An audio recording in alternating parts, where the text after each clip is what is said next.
Before we begin tonight's journey, let's take a slow breath. Maybe turn down the lights.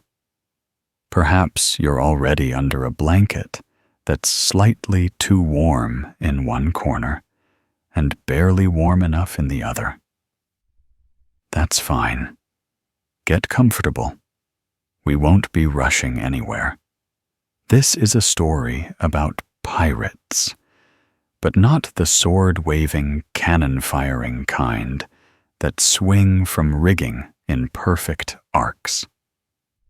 No, this is a story about paperwork, about uncomfortable courtrooms, forgotten jail cells, and women who tried to live outside the lines and were slowly erased by time and bureaucracy, which you'll find is a far more restful subject than you might expect. Let's begin where all respectable pirate stories ought not to inside a very dull jail. It's October of 1720.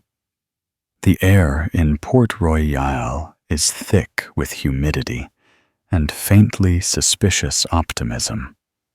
Not the uplifting kind, more the sort that smells faintly like rotting seaweed and yesterday's overcooked goat. In a cell barely larger than a ship's pantry, two women sit cross-legged on a shared wooden pallet that creaks like it's contemplating retirement. Anne Bonny has dirt on her knuckles and a splinter under her fingernail. She picks at it with an air of practiced disinterest.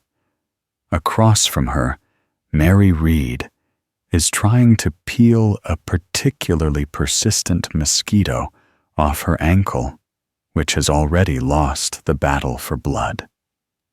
Neither of them looks especially pirate-like today. There are no hats with feathers, no glinting cutlasses, just threadbare clothes, sweat, and a shared understanding that this is, as they say, not ideal.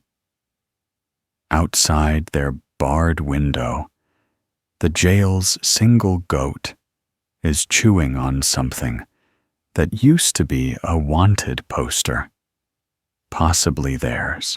Now you might be thinking, how did two women, both infamous enough to be whispered about in taverns, end up here stripped of their reputations and their rum? It's not a long story, but it is a meandering one, which makes it ideal for an evening like this. We begin not with a battle at sea or a daring escape, but with something far more underwhelming paperwork. The arrest came swiftly and without much cinematic flair. The governor's men caught their ship, the Revenge, while its crew was busy being spectacularly unprepared. Most of the pirates were drunk. Some were asleep. One, apparently, was attempting to cook a pigeon over an open flame in a strong wind. Anne and Mary were among the few who fought back, but as it turns out, you can't fend off a schooner with grit alone. They were dragged ashore, shackled, and marched past locals who tried very hard to pretend they weren't staring. The trial came just as quickly in the kind of courtroom where the ceiling leaks and the ink never dries properly. Anne and Mary were charged with piracy, which is legally speaking the opposite of a minor offense. The punishment was death by hanging, and the judge made it sound like he was ordering tea. But then came the twist. A quiet, procedural, entirely undramatic twist. Both women pleaded the belly. That's not a metaphor. They were quite literally pregnant. In colonial Jamaica, this was not just news. It was a bureaucratic complication. You see, the law forbade the execution of pregnant women, not out of mercy, but because the unborn child had not yet broken any laws. It was a legal loophole the court couldn't ignore, even if the judge clearly wanted to. And so their sentences were stayed. Not overturned, just paused. Like a boat tethered to a dock during a particularly boring tide, Anne and Mary were returned to their cell, which smelled like mildew and resignation, and told to wait. For what exactly, no one could say. The arrival of a child, the mercy of a governor, the slow, creeping rot of historical forgetfulness. It was hard to tell. This, reader, is where most pirate stories end, but ours, very quietly, is just beginning. Because what followed wasn't a daring prison break, or a governor's pardon, or a secret rescue by sea. What followed was waiting. Months of it. Long, sweaty, mosquito-riddled months in a cell where time felt like it had taken a nap and forgotten to set an alarm. And while the world outside moved on ships arriving storms, blowing through markets, bustling inside that cell, history hovered quietly like steam from a mug left too long on the windowsill. Anne Bonny kept her wit sharp, even when the gruel was not. She muttered observations to Mary, who by now had learned to distinguish between the jail's morning rat and its evening rat by the sound of their chewing. And so the story of what happened to female pirates after capture was not one of immediate justice or cinematic drama.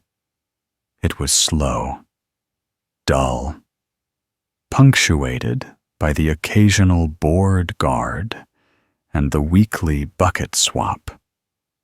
Anne and Mary had sailed under black flags. They had fired pistols and shouted curses into storms. But now their lives had become a series of unremarkable days, each slightly more forgettable than the last, which is precisely why they were remembered. Because women who fought back weren't supposed to fade quietly. And yet most did.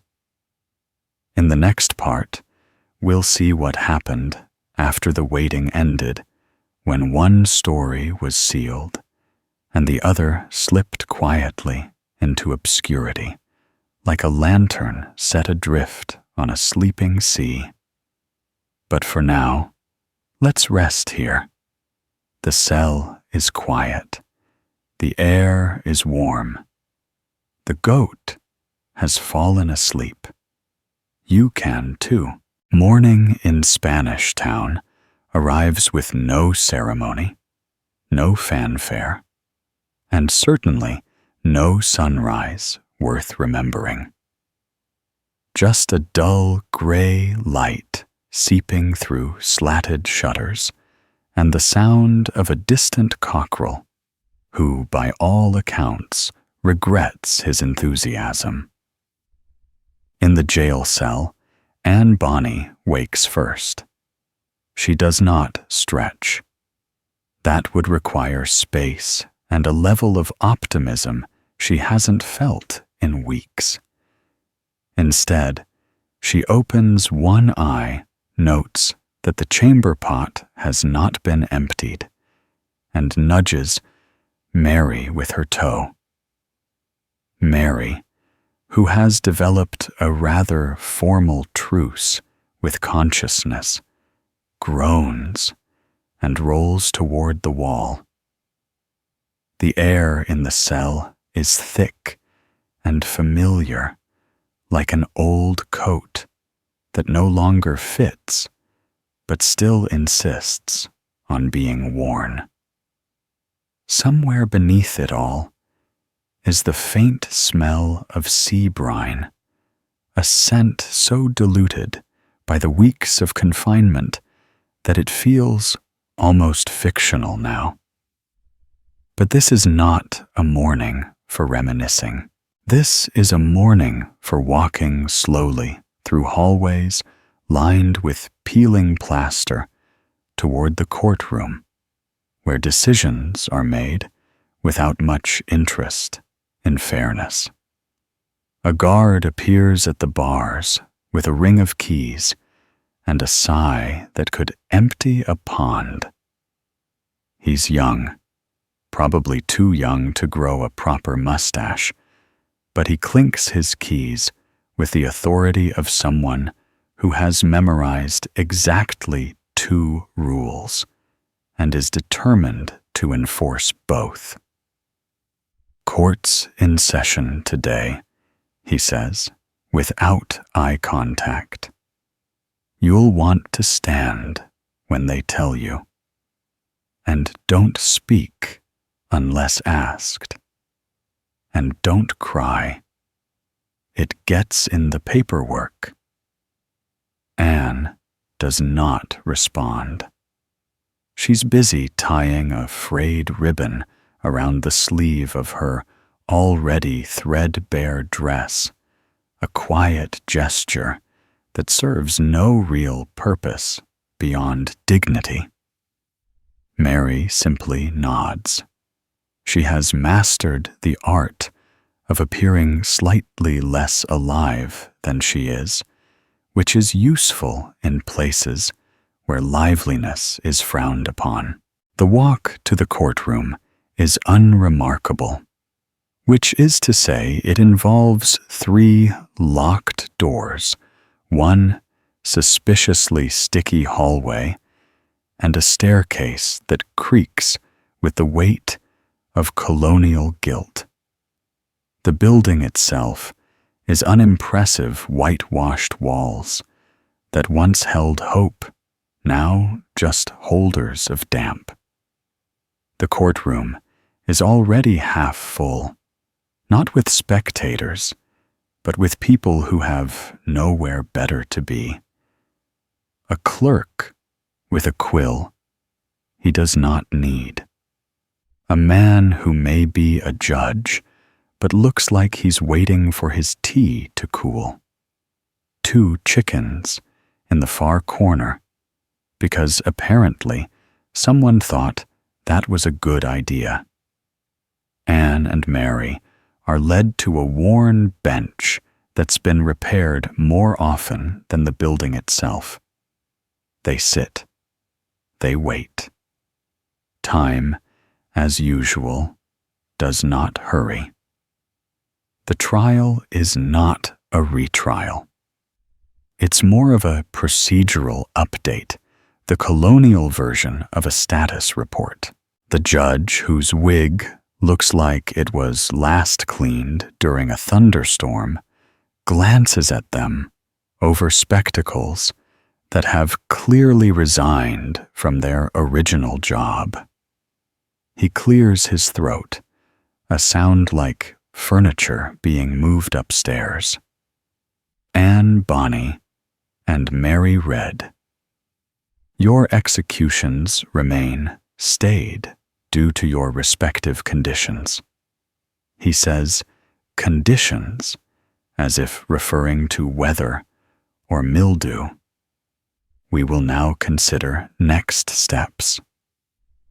A murmur floats through the room. Not interest, not scandal, just the low hum of people pretending to pay attention.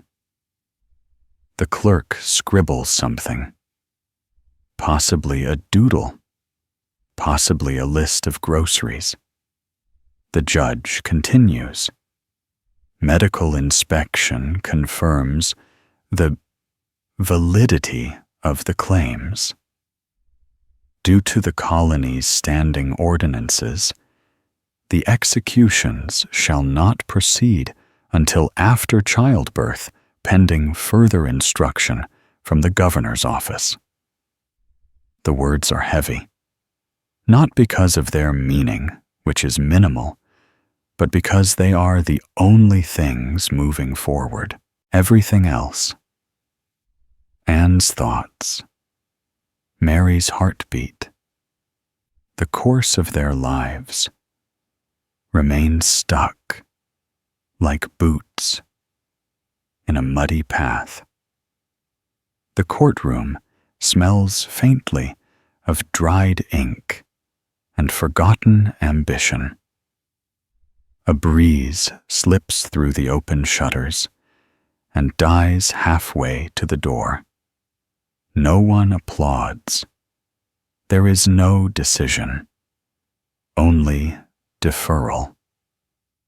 Anne looks sideways at Mary, who is staring at her own hands like they belong to someone else. In this moment, they are not pirates, not criminals, not even women, really. They are cases, open ones, but only just. A whispering starts in the back of the room. Two clerks argue quietly over the proper date to record. One of the chickens lays an egg under the bench, unnoticed by all except the guard, who sighs again. The judge dismisses them with a wave of his hand, like a man swatting flies from a nearly empty plate. Back to your quarters. We will reconvene when instructed. And just like that, they are returned to the hallway of peeling paint and procedural disinterest. The cell is no different than before. The rat in the corner appears to have moved slightly to the left. The straw mattress remains lumpy and unrepentant. But now there is something else. Not hope exactly. Not despair either. Something between the two. A limbo made of legal delay and bad ventilation. Back in the corner of the courtroom, the judge closes the ledger with a snap. Outside, the sun climbs lazily behind a cloud. It has no intention of outrunning. Inside, Anne and Mary lie back against the wall, their eyes tracing a slow crack in the ceiling. Neither speaks. There's nothing new to say. Only the rustling of records and the knowledge that somewhere beyond this quiet delay time is preparing its next move. By the time the courthouse echo faded back into the cracked plaster of the holding cell, it was midday, though nothing about the lighting or temperature had changed to mark it. The Caribbean sun remained a rumor behind stained shutters, and the stale air inside the cell did not feel especially concerned with the passage of hours. Anne lay reclined against the stone wall, with her eyes half-lidded, though not quite closed, a posture she'd perfected during long ship watches when sleep wasn't safe, and consciousness wasn't necessary.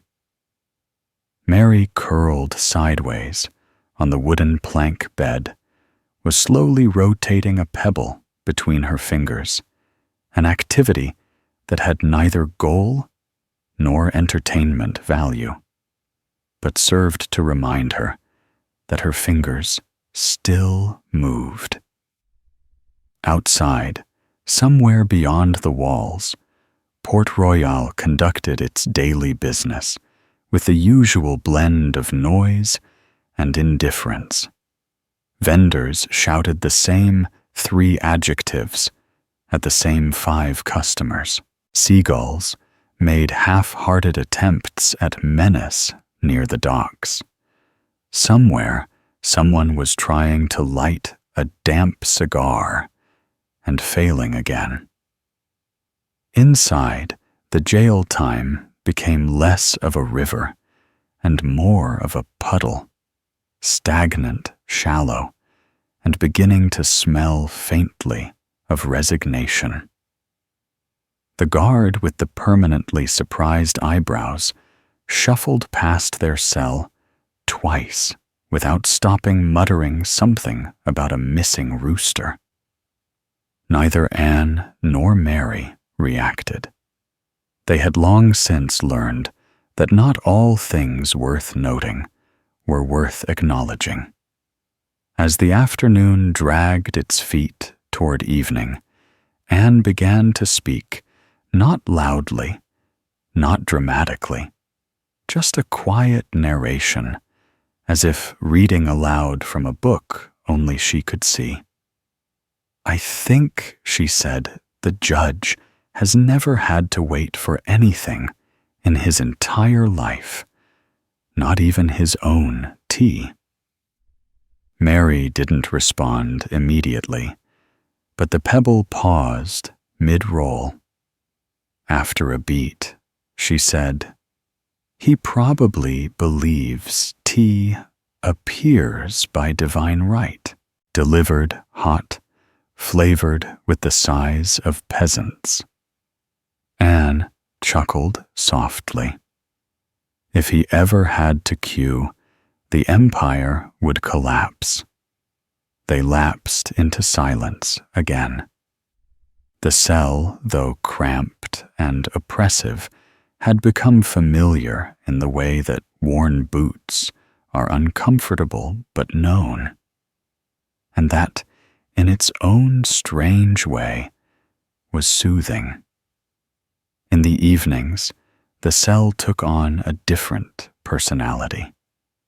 The heat lessened by perhaps a single breath.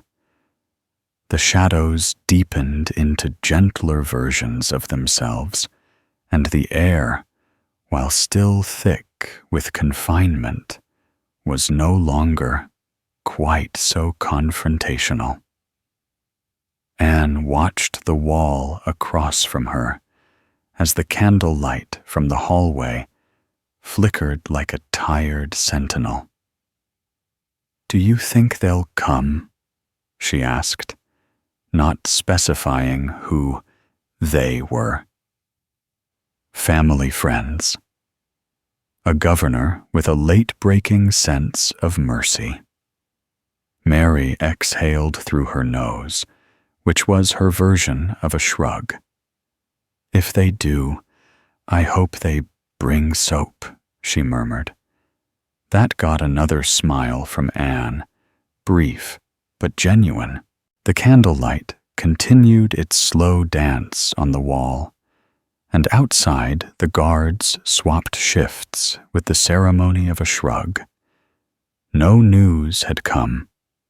No letters, no official updates, no whisper of transport or trial or resolution. In place of clarity, there was only the slow, unglamorous progression of biology.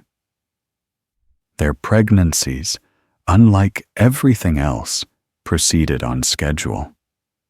The jail physician, a man who looked like he'd misplaced his last 3 patients and never quite recovered, had visited that morning and declared both still with child. His tone suggested this was somehow a personal inconvenience. Anne had developed a habit of gently pressing her fingers to her belly in the mornings, not out of sentiment, but curiosity, as if trying to remember whether this had all started with a plan or just happened along the way. Mary, by contrast, avoided the subject altogether, as if by ignoring it, she might delay its consequences. The days turned into a kind of schedule, though not one anyone would envy. Morning. Wake to noise check for new infestations. Eat something that claimed to be porridge. Midday sweat. Late afternoon. Listen to footsteps that never stop at their cell. Evening. Wait for night. Night. Try to sleep without rolling onto a lump that might be straw or something with legs. Still a rhythm formed even in captivity. People adapt, as they say, and pirates, especially the unsuccessful ones, learn early how to endure stasis. They were used to waiting out storms in the hull of a creaking ship, listening to the ocean rage around them, with no more agency than a potato in a basket. This was not so different. Quieter, certainly. More paperwork, perhaps. But the helplessness was familiar. One afternoon, as rain pattered against the stone, outside, with theatrical indifference, Anne turned to Mary and said, "Do you remember the night we slipped past Nassau Harbor? When the Spanish ship was moored too close to shore, and we had to paddle out with our boots tied around our necks." Mary blinked slowly, then nodded. The boat was half sunk before we reached the cove. And Calico Jack claimed he knew the tides. He also claimed he could read a compass, Anne said. Turned out, it was a pocket mirror. They both laughed, not loudly, not merrily, just the sound of 2 people remembering something absurd in a world that no longer seemed to allow absurdity. The rain kept tapping. The hallway remained empty. The governor did not appear, nor did his messenger, nor did anyone carrying anything resembling clemency. Instead, the jail remained as it always was, predictable, dull, and just a little bit moldy. And yet, something had begun to shift. Not in the law, not in the guard schedules, but in Anne's dreams. They had changed, grown quieter, less full of cannons and sails, and more of silent, open spaces. A beach with no footprints, a shoreline with no tide. In these dreams, she always stood alone, but never lonely. When she told Mary, Mary simply said, "You always were better at dreams. Mine are just fog and goats. And then one morning, a new sound arrived. Not loud, not urgent, just different. The kind of sound that makes rats hesitate and guards look twice. It came from the far end of the hall, the sound of boots, but not the usual lazy shuffle. These were sharper, purposeful, more than one pair. And then, just outside the bars, a voice spoke, calm, precise, and unfamiliar. Miss Bonnie. Miss Reed. The governor requests your presence. Neither moved. Not yet. The guard cleared his throat and said more carefully this time, "It's not a trial." That didn't help much. Trials came with structure, at least. This was something else. Anne looked at Mary. Mary looked at the pebble she'd dropped hours ago. The voice waited. The footsteps did not retreat. And for the first time in weeks, the door to their cell creaked open. The door to the cell opened, like it was remembering how its hinges, releasing a sigh long held in rust. The guard stepped aside with the mild reluctance of someone unaccustomed to opening things that aren't already broken. Behind him stood two men in jackets too clean for a place like this, each wearing the expression of someone told to retrieve something, but not told why. Anne and Mary stood slowly, not out of reverence or respect, but because they were used to saving their strength for moments that might matter more. One of the men gestured a small movement that implied urgency without effort. "This way," he said, as if they'd come willingly all along. They were led down a corridor Anne hadn't walked before, one that smelled less of mildew and more of dust. It was a different wing of the building, quieter, with windows just high enough to hint at light without offering any of it. The floorboards here were less warped, and the lanterns along the wall were lit, even though it was still mid-morning. The hallway ended at a wide wooden door with a polished knob and no visible guard. The man in front knocked once, then opened it without waiting for permission. The room beyond was the kind of place that had seen more maps than people. The walls were lined with books that hadn't been touched in decades, and a single globe stood by the window like an artifact of an era that believed the world needed mapping. At the center of the room was a desk. Behind it, Governor Nicholas Laws. Not a tall man, not an intimidating one, but someone who knew how to use silence like a weapon. He didn't stand. He didn't smile. He simply nodded once and gestured to the two chairs facing his desk. The chairs were identical in design, but not in wear. One had been sat in often.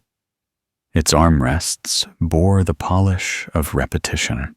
The other had dust on the backrest, suggesting it had been decorative until this morning. Anne sat in the dusty one, Mary took the other. They said nothing. The governor folded his hands. "You're wondering why you're here." He had a voice that sounded like it had once been used for sermons, now repurposed for sentencing. Anne raised an eyebrow, but didn't speak. Mary blinked slowly. "You've been in custody now for—" He glanced at a paper that didn't need glancing at 72 days. "Long enough, I'd imagine, to grow tired of soup and solitude."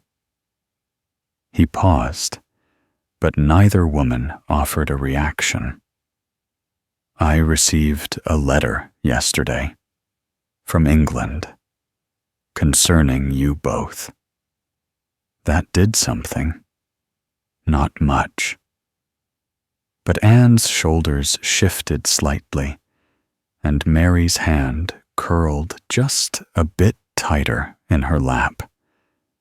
The governor picked up the letter, not a long one folded, crisply sealed with a wax stamp already broken, and laid it flat on the desk. "The letter doesn't contain a pardon," he said plainly, "nor does it contain a sentence." He leaned forward. "It contains a request. One I have been authorized to consider." Quietly. The pause after the word quietly hung in the air, like a rope missing its knot. Anne tilted her head. "And what is it we're being quietly considered for?" she asked, voice dry. The governor ignored the sarcasm. "Transportation," he said. "Indenture." Mary exhaled through her nose again, the sound a blend of scorn and weary expectation. Anne said so. "Instead of hanging, we get to scrub dishes in Virginia until we die of boredom or dysentery." The governor did not confirm or deny. He simply laid both palms flat on the desk. "It is not punishment," he said carefully. "It is policy. England does not require the deaths of women who can still be of use elsewhere. And if we refuse," Anne asked, "then you remain here until your children are born. And after that, well, it would depend on further letters." Mary looked at the ceiling. It had a crack running from the molding to the chandelier. She followed it with her eyes, like a sailor tracking a gull across the sky. "And what happens to the children?" she asked quietly. That finally made the governor pause. Not because he didn't know the answer, but because he did. Arrangements would be made, he said, which was a colonial way of saying the sea would take them one way or another. The room grew still, the air thickening into something neither warm nor cold, just present. Anne leaned back in her chair, the wood creaking in protest. "So we are to choose between slow death here or slow death there. And the only variable is scenery." The variable the governor said is survival. He stood then finally and turned to a cabinet behind him. He poured himself a measure of something dark from a bottle that hadn't been opened recently. He did not offer them any. I've been instructed not to force your hand, only to present the option. He sipped. You may return to your cell. You'll have until tomorrow to decide. After that, the offer will no longer be available. Ships don't wait for doubts. He sat again, signaling with a slight wave that the conversation was over. Anne stood without comment. Mary followed. As they walked back down the corridor, neither spoke. The guards did not escort them this time. They were expected to find their way back. And they did slowly, as if each step was being filed for record. When they reached their cell, the door was ajar. Not open, not shut, just enough to imply permission. Anne closed it behind them with a quiet click. She sat on the bed. Mary took the floor. The cell was exactly as they'd left it. The rat had returned to its corner. The air still held the faint trace of boiled grain. But something was different. Not better. Not worse. Just no longer still. And outside in the courtyard below, someone had begun hammering at something wooden. Not building. Not destroying. Just hammering. Slowly.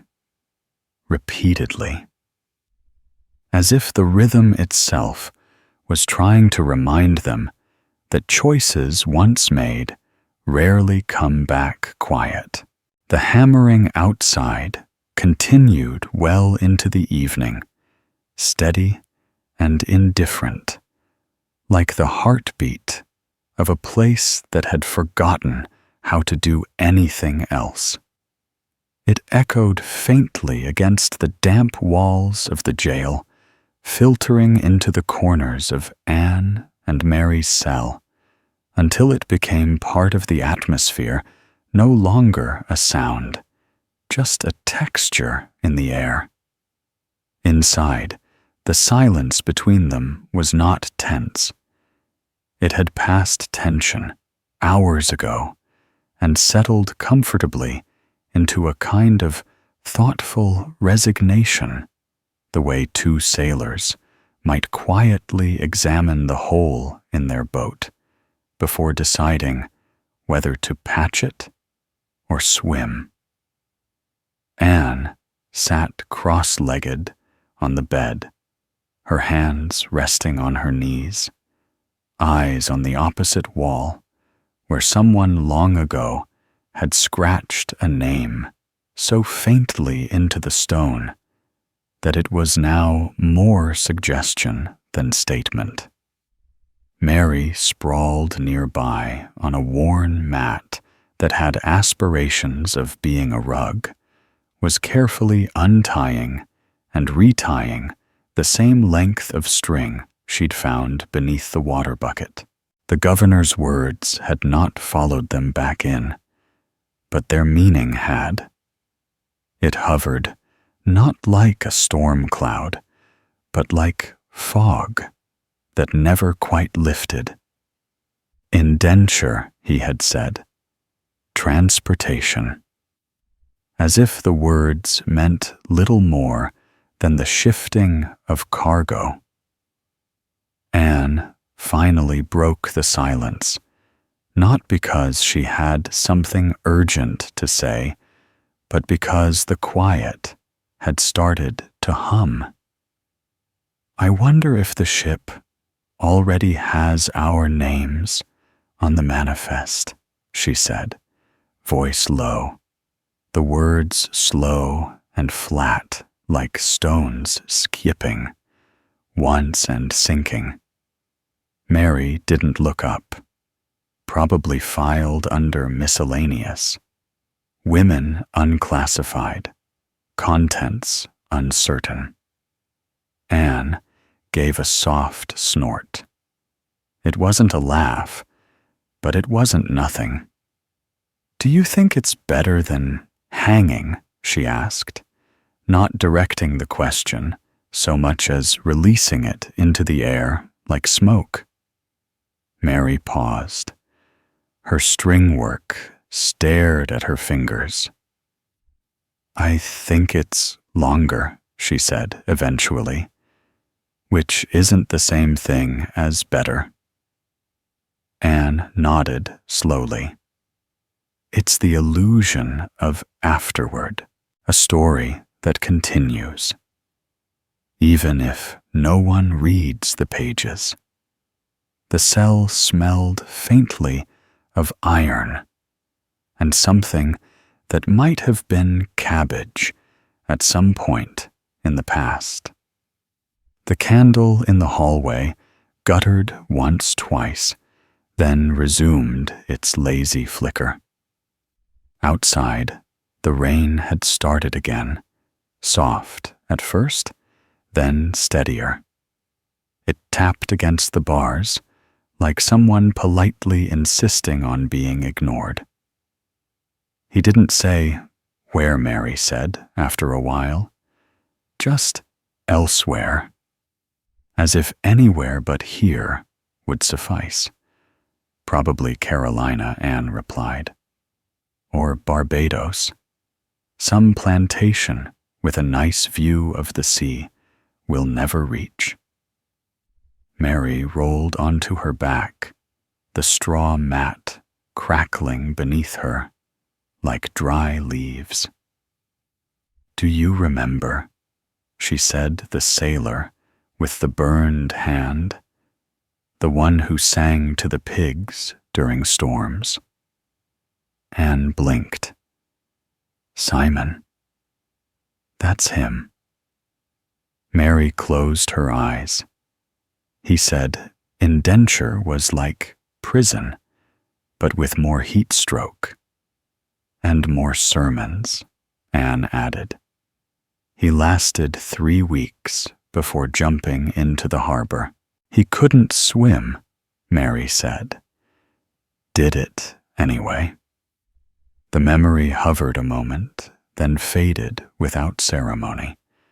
The conversation drifted into quiet again, not from discomfort, but from exhaustion, the kind that starts in the bones and radiates outward until even thinking feels like a luxury.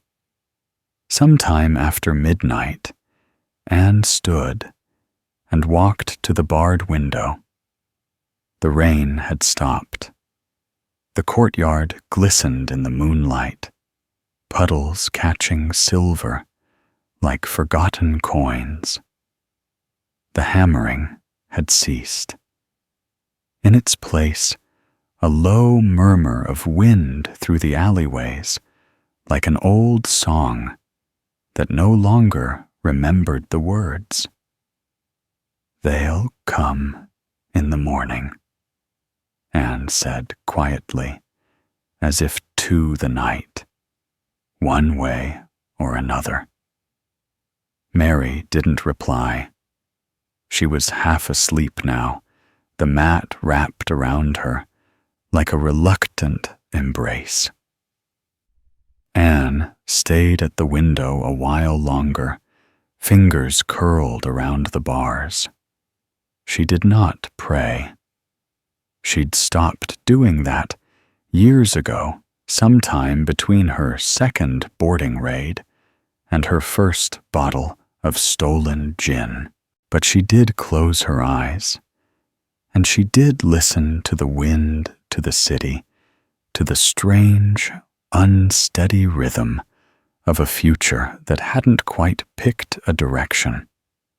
When she returned to the bed, she lay flat, hands folded over her belly. The child had not kicked that day. Or perhaps it had, and she hadn't noticed. In sleep, she dreamed of a dock she'd never seen before. In the dream, the air smelled of ash and cardamom. A ship waited, sails furled crew, silent.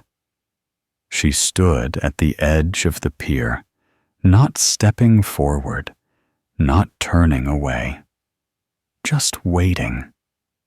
Morning arrived, not with sunlight, but with the scraping sound of the keys in the lock. The key turned with a reluctance that suggested it had argued with the lock overnight and lost. Anne opened her eyes before the door opened, not because she was fully awake, but because something in the scrape of metal on metal had nudged her from that peculiar twilight between dream and memory. Mary was already sitting up, arms wrapped loosely around her knees, her expression unreadable in the half-light that crept through the narrow window. Neither of them said anything as the door opened wider, revealing the young guard from before his boots damp from the courtyard, and his hat askew in a way that implied either haste or poor craftsmanship. He didn't step inside. Instead, he stood with one hand resting awkwardly on the doorframe and said, "The governor wants to know." Anne sat up slowly, rubbing one eye with the back of her hand. Wants to know what she asked, even though they both knew. The guard shifted. "Your answer," he mumbled, "to the offer. The ship's leaving before noon." Mary didn't move. She seemed to be studying the dust motes in the beam of light cutting across the room, as if the particles held a code she had yet to decipher. Anne swung her legs off the bed and placed her feet flat on the cold stone floor. "He'll get it," she said, and the guard nodded and closed the door with a click that was more final than it needed to be. Silence returned, wearing its usual shroud of routine and stale air. Anne leaned forward, elbows on knees, hands clasped. So she said, "Today we decide how not to die, or at least how to delay it." Mary gave a slight shrug. "One day at a time has always served us well, except when it didn't." Anne muttered, then sighed. "You want to go?" Mary didn't answer right away.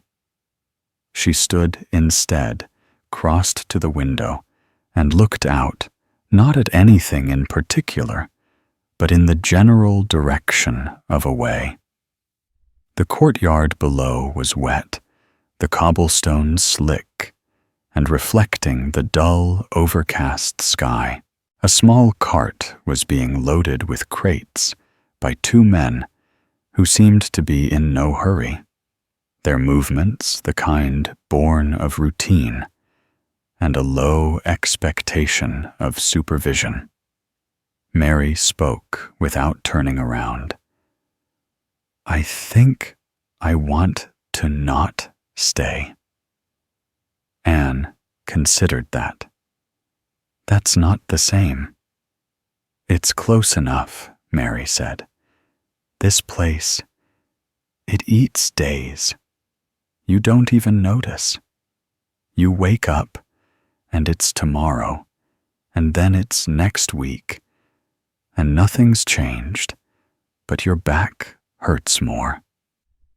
Anne stood and stretched her spine, popping like a deck under pressure. Out there won't be better, she said. It might be worse. Heat. Hard labor. People who think indenture means you're half human. Maybe, Mary said, but at least it's different. That word hung there a moment heavier than it looked. Different. Not safer. Not kinder. Just something else. Anne nodded slowly. All right, she said.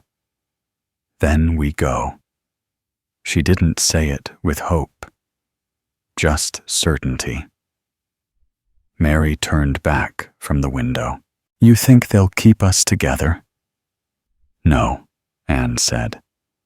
But we'll start that way. They gathered their things, though there wasn't much to gather. A scarf Anne had used as a pillow. Mary's bit of string, now tied around her wrist like a bracelet, made by someone with no sense of fashion, but a strong sense of symmetry. The guard returned an hour later, this time, with another man in uniform, and a clipboard that might have once been part of a ship's log before it was demoted. You'll come with us now, he said. Paperwork's being signed. The hallway was brighter now, lit by lanterns, and the weak sun filtered through grime-streaked windows. They passed other cells, most of them empty, one containing a man asleep with his hat over his face and a loaf of bread held like a child. The main office at the end of the corridor had been hastily converted into something resembling a bureaucratic checkpoint. A table, 2 chairs, an inkwell, and a clerk with spectacles that kept sliding down his nose like they'd lost the will to stay in place. He gestured for them to sit, didn't look up, and began to read in a monotone. This agreement hereby acknowledges the voluntary transport of prisoners Anne Bonny and Mary Reed to the Colonial Labor Office at Port St. George for a term of voluntary. Anne interrupted. The clerk blinked. It's the word we use, he said, and kept reading. When he finished, they were each handed a copy to sign. Though Mary hesitated long enough that the guard cleared his throat twice. She signed with a hand that shook just enough to smudge the last letter. They were given a moment to collect themselves, which they didn't need.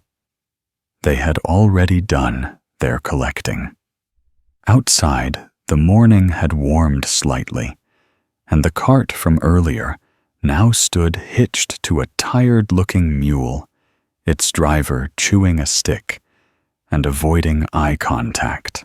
You'll ride to the dock, said the second guard. Ship leaves in under an hour. Anne climbed up first, then helped Mary.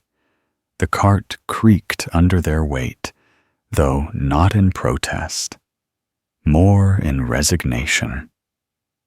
The road to the harbor was uneven and wet, the the puddles reflecting the slow passage of gulls and time. The town moved around them without much interest. A woman hanging laundry paused only briefly. A child chasing a rooster stopped, stared, and then resumed the chase. No one else looked. No one else needed to. The dock came into view as they rounded a bend, narrow, cluttered, and lined with barrels, ropes, and sailors who didn't know their names and wouldn't ask. The ship itself wasn't large. A transport vessel rigged for endurance more than comfort. Its sails furled its deck quiet, but ready. A single rope plank led up to the deck.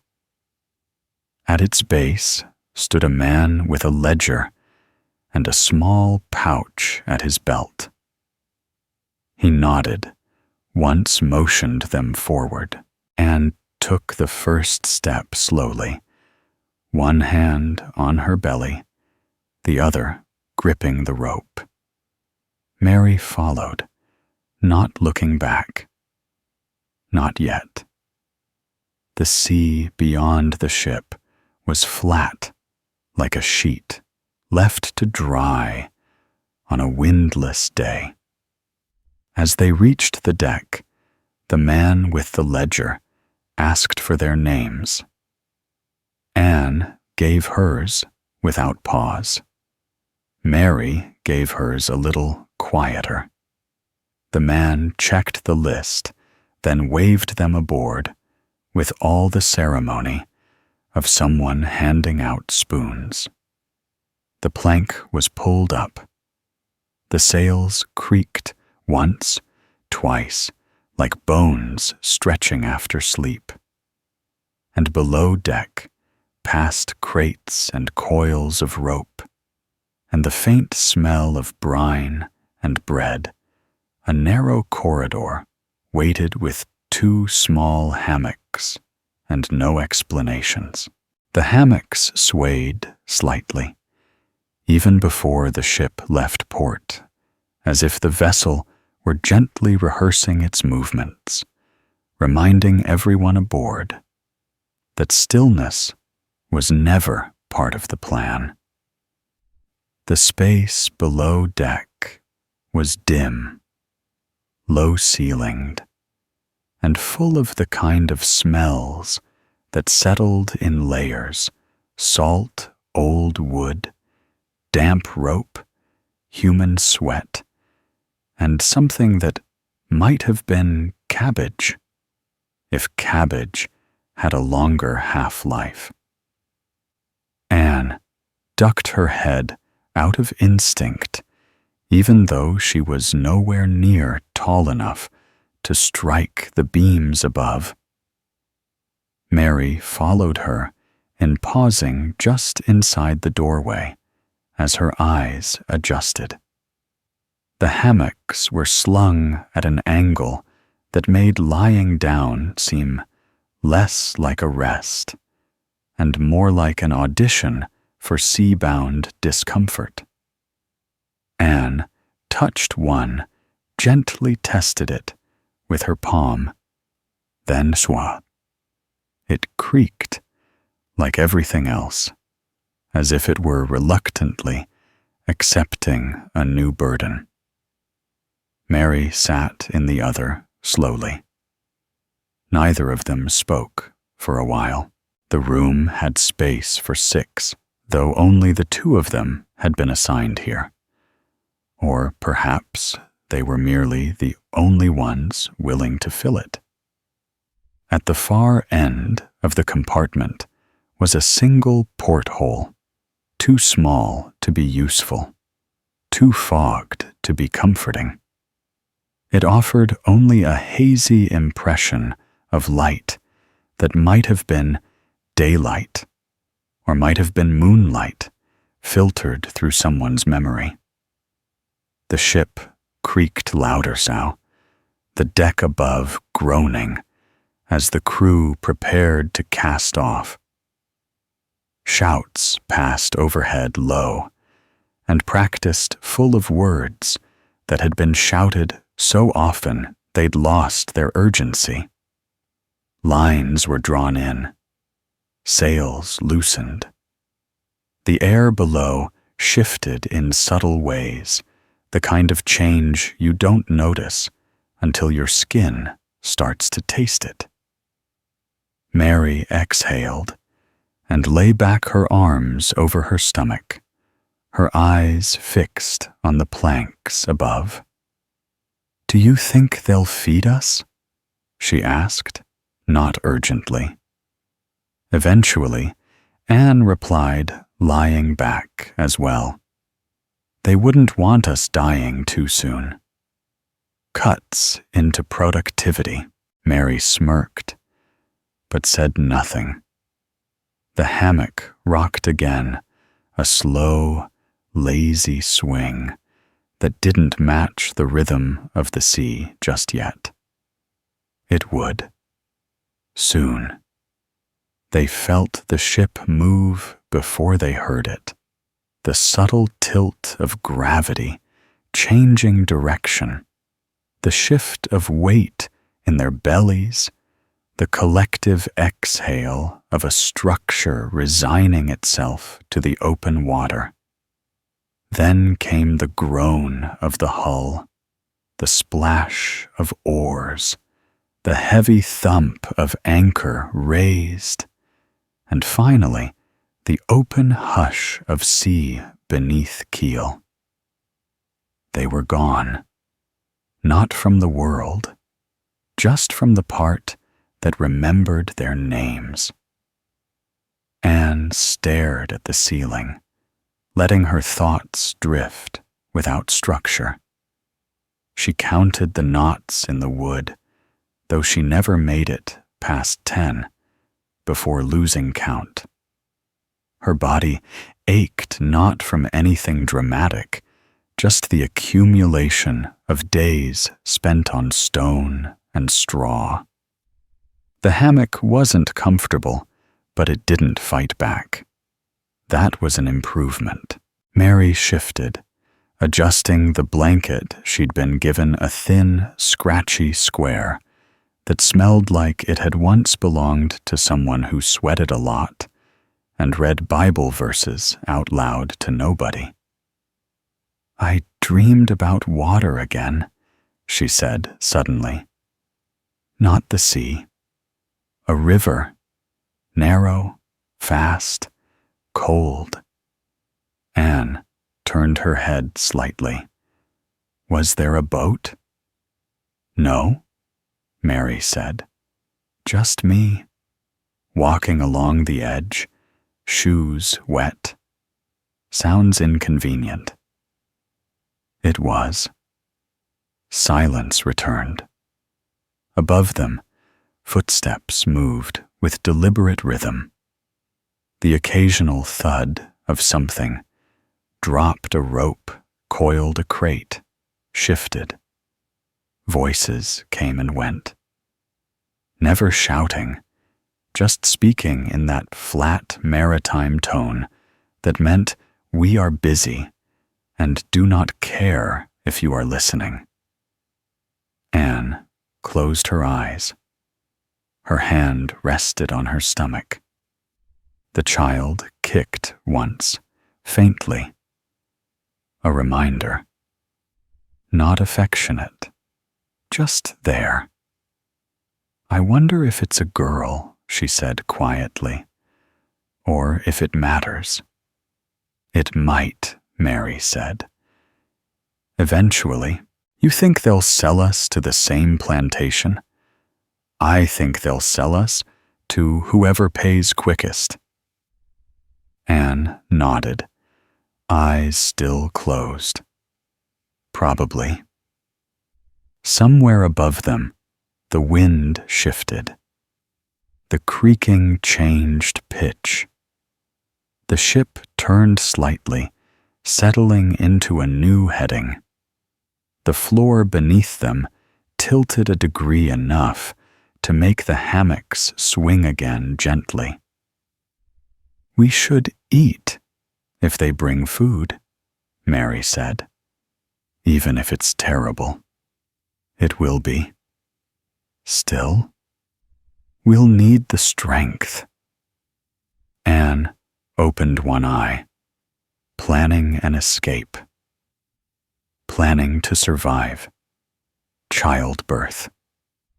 Mary replied, and for a moment, neither of them breathed.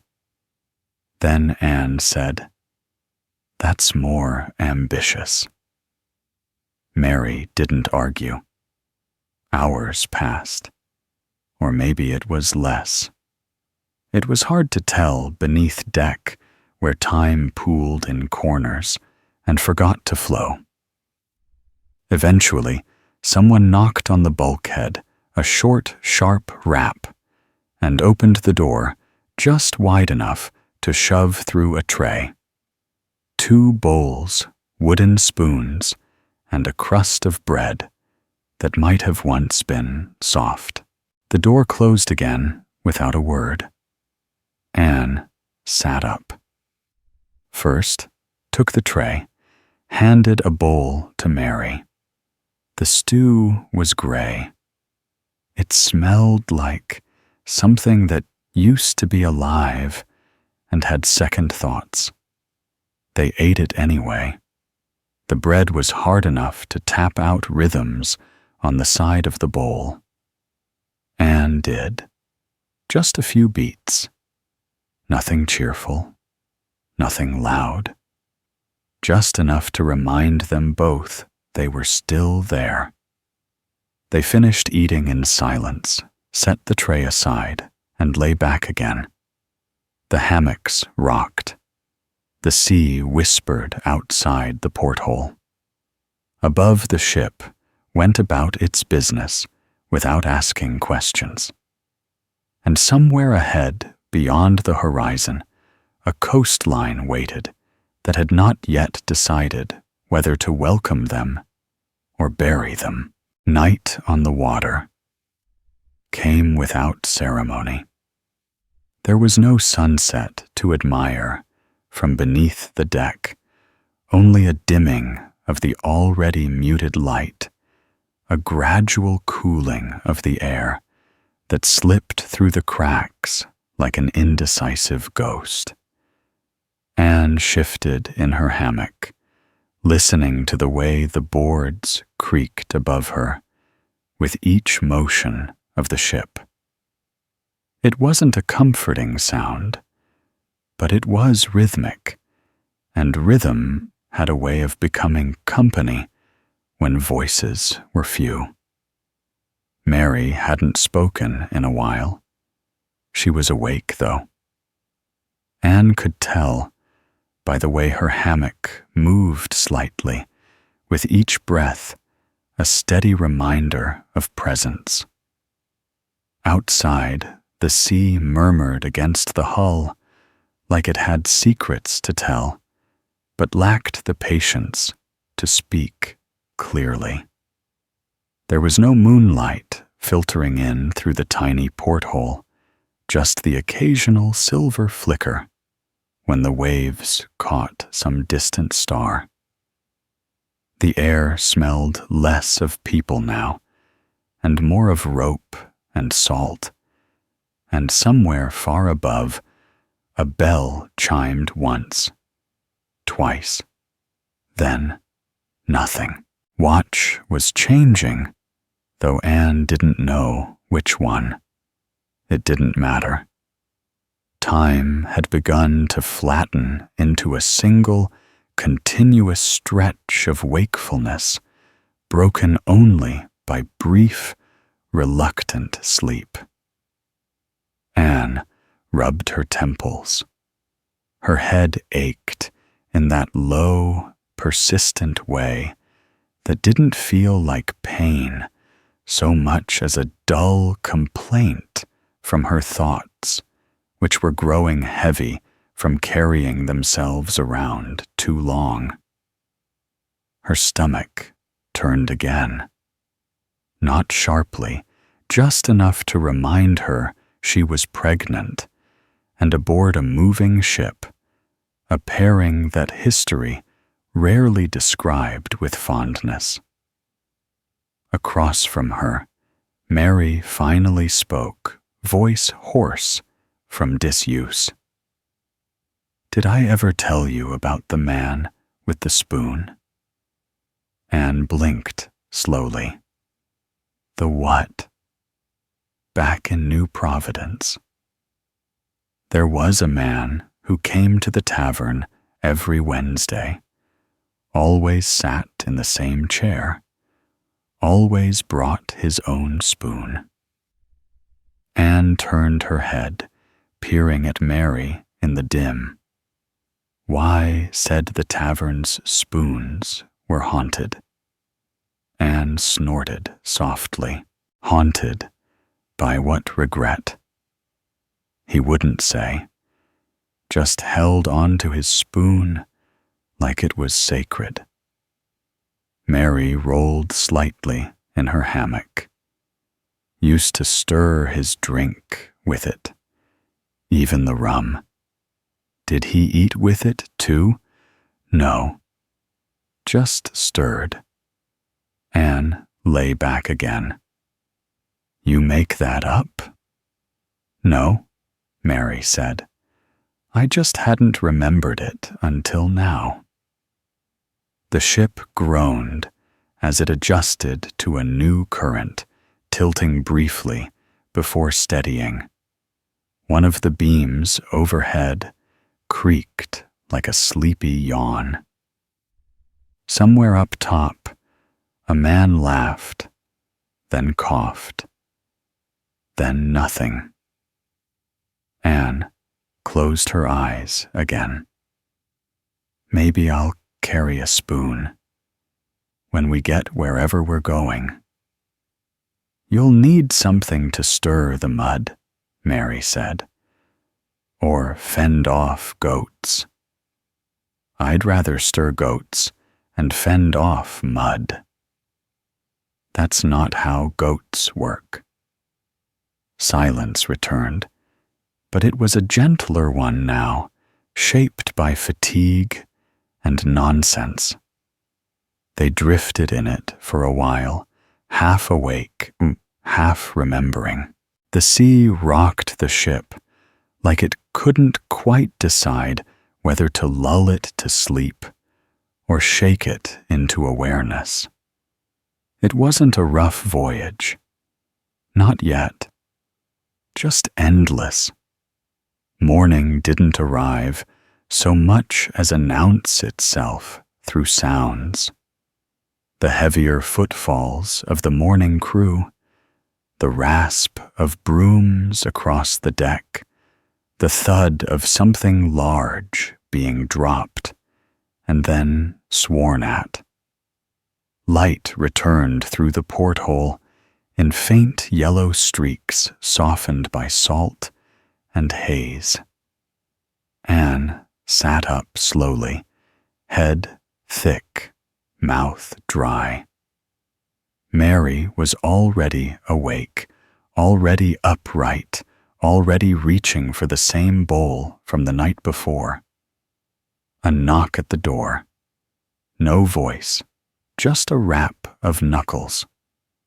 A tray slid in. Different stew. Same bowl. Anne took hers and ate without looking at it. Mary followed suit. The ship rocked gently. The bowls clicked on the floorboards between them. "How long do you think?" Anne asked around a spoonful. "Until land." Mary shrugged. "A week? Maybe more.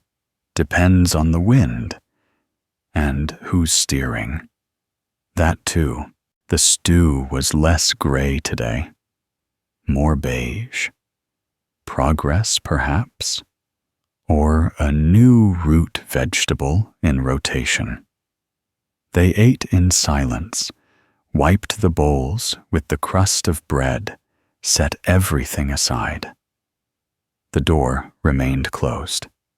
No voices came, only the sounds of sea and ship and time passing in the least dramatic way imaginable. Anne stood after a while and paced the short length of the cabin. 7 steps, end to end. She'd counted yesterday. She counted again today. Still 7. She touched the wall, rough with knots, closed her eyes, and pressed her palm flat against it. It was warm, not alive, but attentive. The sea hissed against the hull. She wondered, not for the first time, how far she'd be willing to go if no one was watching. "You ever think," she said, not turning around, "that we might have just vanished?" Mary looked up. From what? From the world. From stories. From everything that makes someone remember a name. Maybe. Mary lay back down. But maybe vanishing is what keeps us safe. People forget you're gone and they stop chasing. And if no one remembers you were ever there, then you get to be something else. The ship creaked again. The porthole caught a glint of light, then nothing. The day stretched on like a lazy dog in the sun, full of yawns and nothing urgent. And outside, the sea went on speaking in its language of currents and salt and patience. The 3rd day aboard the ship passed in the slowest way a day could pass, without incident or excitement, marked only by meals that didn't change and silences that did. Anne had taken to tracing shapes with her fingertip on the inside wall of the ship, following the grain of the wood, like she was reading a secret message no one had written. Mary, for her part, had started counting how many times the crew above dropped things, as if the tally might one day form a pattern, or at least justify the thud that kept making her flinch. The light that trickled through the porthole remained uncommitted to any color, pale in the morning, yellowish around noon, and eventually thinning to gray, like the sun itself had grown embarrassed to be involved. Neither woman had spoken much, but their silence was now less about discomfort and more about conservation. Words like energy felt best spent only when absolutely necessary. 17. Mary muttered finally, her voice dry with disuse. Anne looked up from the groove she'd been following. 17. What? Things dropped on deck.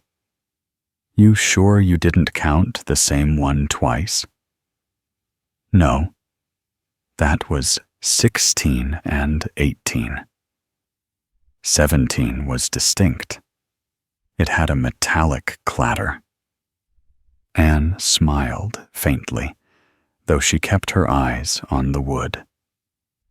You're going to run out of numbers before we see land. Then I'll start over with letters. What happens when you get to Z? Then I'll just hum disapprovingly. The ship rocked gently, more roll than pitch, like a drunkard who remembered how to walk only because he'd never learned to sit. The hammocks swayed with it, a slow, non-committal swing that offered neither rest nor irritation, merely presence. Their cabin remained unchanged. Still, 2 hammocks, still 1 porthole, still no one else.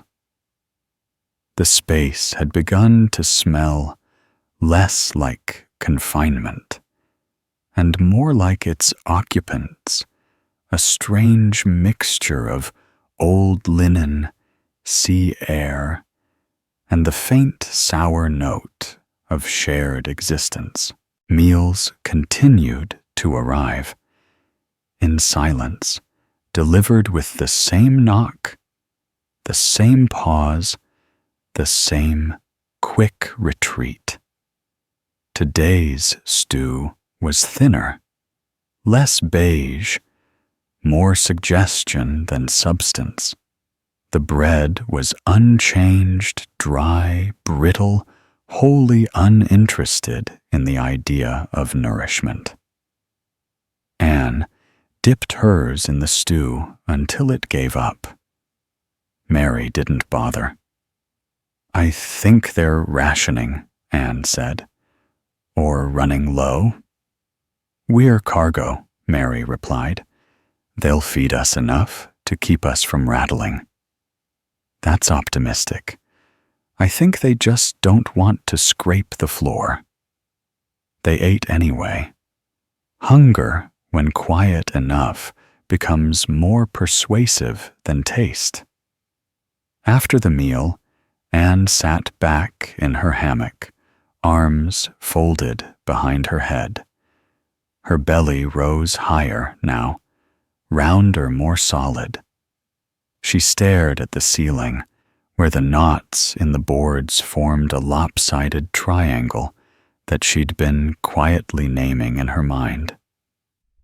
Not stars, exactly. Just something to chart. Mary was already lying down, one arm flung over her eyes, not asleep, but practicing. "Do you ever think," Anne said slowly, "that we're already forgotten?" Mary didn't move. By whom, everyone? The crew? Port Royal? The world? I don't think we were remembered properly to begin with. Anne shifted, adjusted her weight. The hammock creaked. It's a strange feeling, isn't it? Being real and not real at the same time. Like being a ghost no one's afraid of. Or a letter that never gets opened. Or stew with no name. They paused again. The ship groaned as if echoing the sentiment. A gull cried faintly somewhere beyond the porthole, the first they'd heard in days. Mary sat up slowly, turning toward the sound. Land? Anne raised an eyebrow. Not unless gulls are taking swimming lessons. But the noise stirred something, a sense of outside, of elsewhere. Of distance that might eventually become arrival. Maybe we're near something, Mary said. Or maybe gulls just like disappointing people. The light outside thickened, took on that syrupy quality that suggested the sun was somewhere nearby, considering setting. Anne stretched her arms above her head, spine popping gently, then rolled to her side, and reached into the bundle of cloth she kept beside her hammock. She pulled out a small, folded piece of parchment. Blank. No ink. Just something to hold. "You ever write letters in your head?" she asked. Mary nodded. "Usually to people I never liked." "What do you say to them? That they didn't win?" Anne smiled, thumb tracing the edge of the parchment. "I think I'd write to the sea. Ask it to remember me kindly. I don't think it knows how to be kind. Then maybe it'll be indifferent. That's almost as good." The porthole dimmed. The hammock swayed. The gulls didn't cry again. The ship continued forward, steady, deliberate, ignoring the smallness of its passengers and the weight of their pasts. Somewhere beyond the wooden hull, an ocean stretched in all directions, vast and silent, and completely unaware of two women who once wore pistols and now shared bread that tasted like chalk. And somewhere beyond that ocean, land waited without promise or welcome. By the fourth morning, the routine had worn into them, like the grooves in a sailor's palm, unavoidable, mostly harmless, and strangely comforting. Anne awoke to the familiar creak of the beams, the sour breath of stale air in the porthole's direction, and Mary's faint humming, which had grown more consistent, more tuneful, like a lullaby, for no one in particular. The song had no words. It repeated the same pattern, soft, and even the sort of sound that didn't ask for attention, but didn't mind being noticed. Anne lay still for a few minutes, watching the ceiling, and thinking about the strange way time moved at sea. Not forward exactly, but sideways, like a ship leaning into wind it hadn't quite decided to respect. Her back ached. Her feet tingled from where they'd hung over the hammock's edge all night. The baby had kicked once, just before dawn, and then fallen quiet again. She placed a hand over her stomach and whispered, "Nothing at all." Mary sat up slowly and resumed her post at the porthole, where the sky remained stubbornly pale, neither blue nor gray nor yellow. Just an in-between that might have been mistaken for color if you squinted hard enough. "The gull was real," she said, without turning. "There were two this morning. They circled once and left." Anne grunted, probably smelled the food, and reconsidered. "Or they're scouts," Mary said, "looking for stories. They'll be disappointed. We've got silence and stew." Mary smiled just barely. "That's a story, just not an interesting one." The morning passed the way mornings did on the ship, soft-footed, uneventful, and accompanied by the occasional shuffle of sailors who did not speak and did not linger. The tray arrived again this time with something vaguely resembling porridge.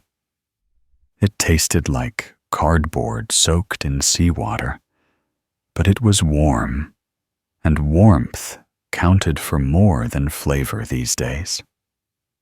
Anne took her time eating. Mary didn't.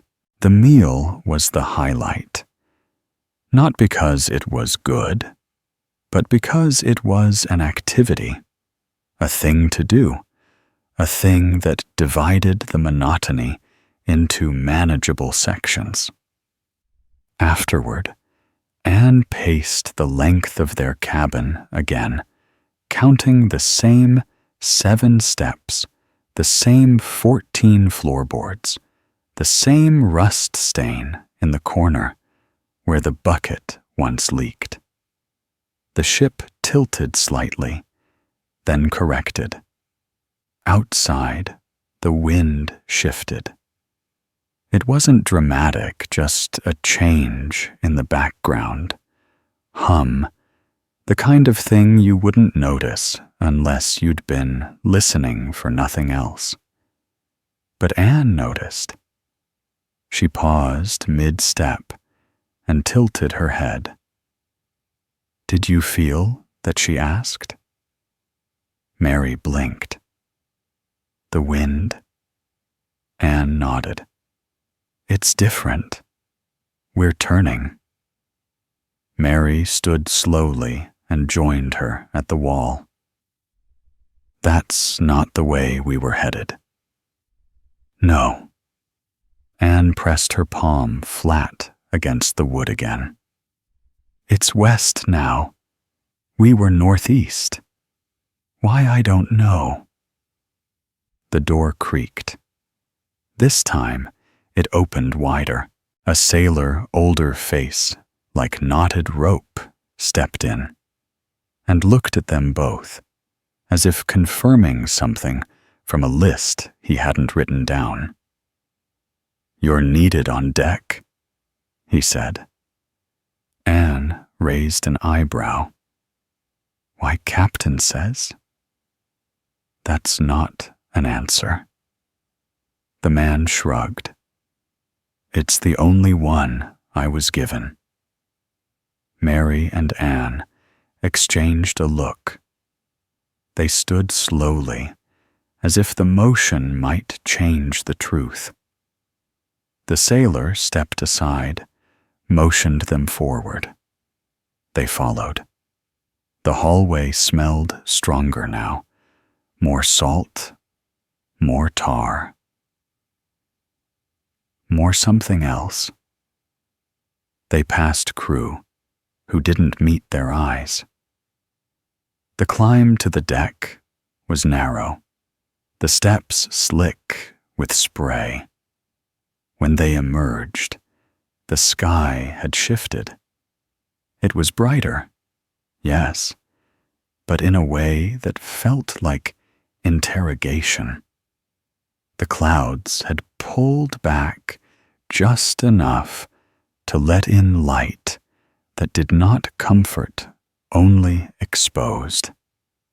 The wind was stiffer, more direct.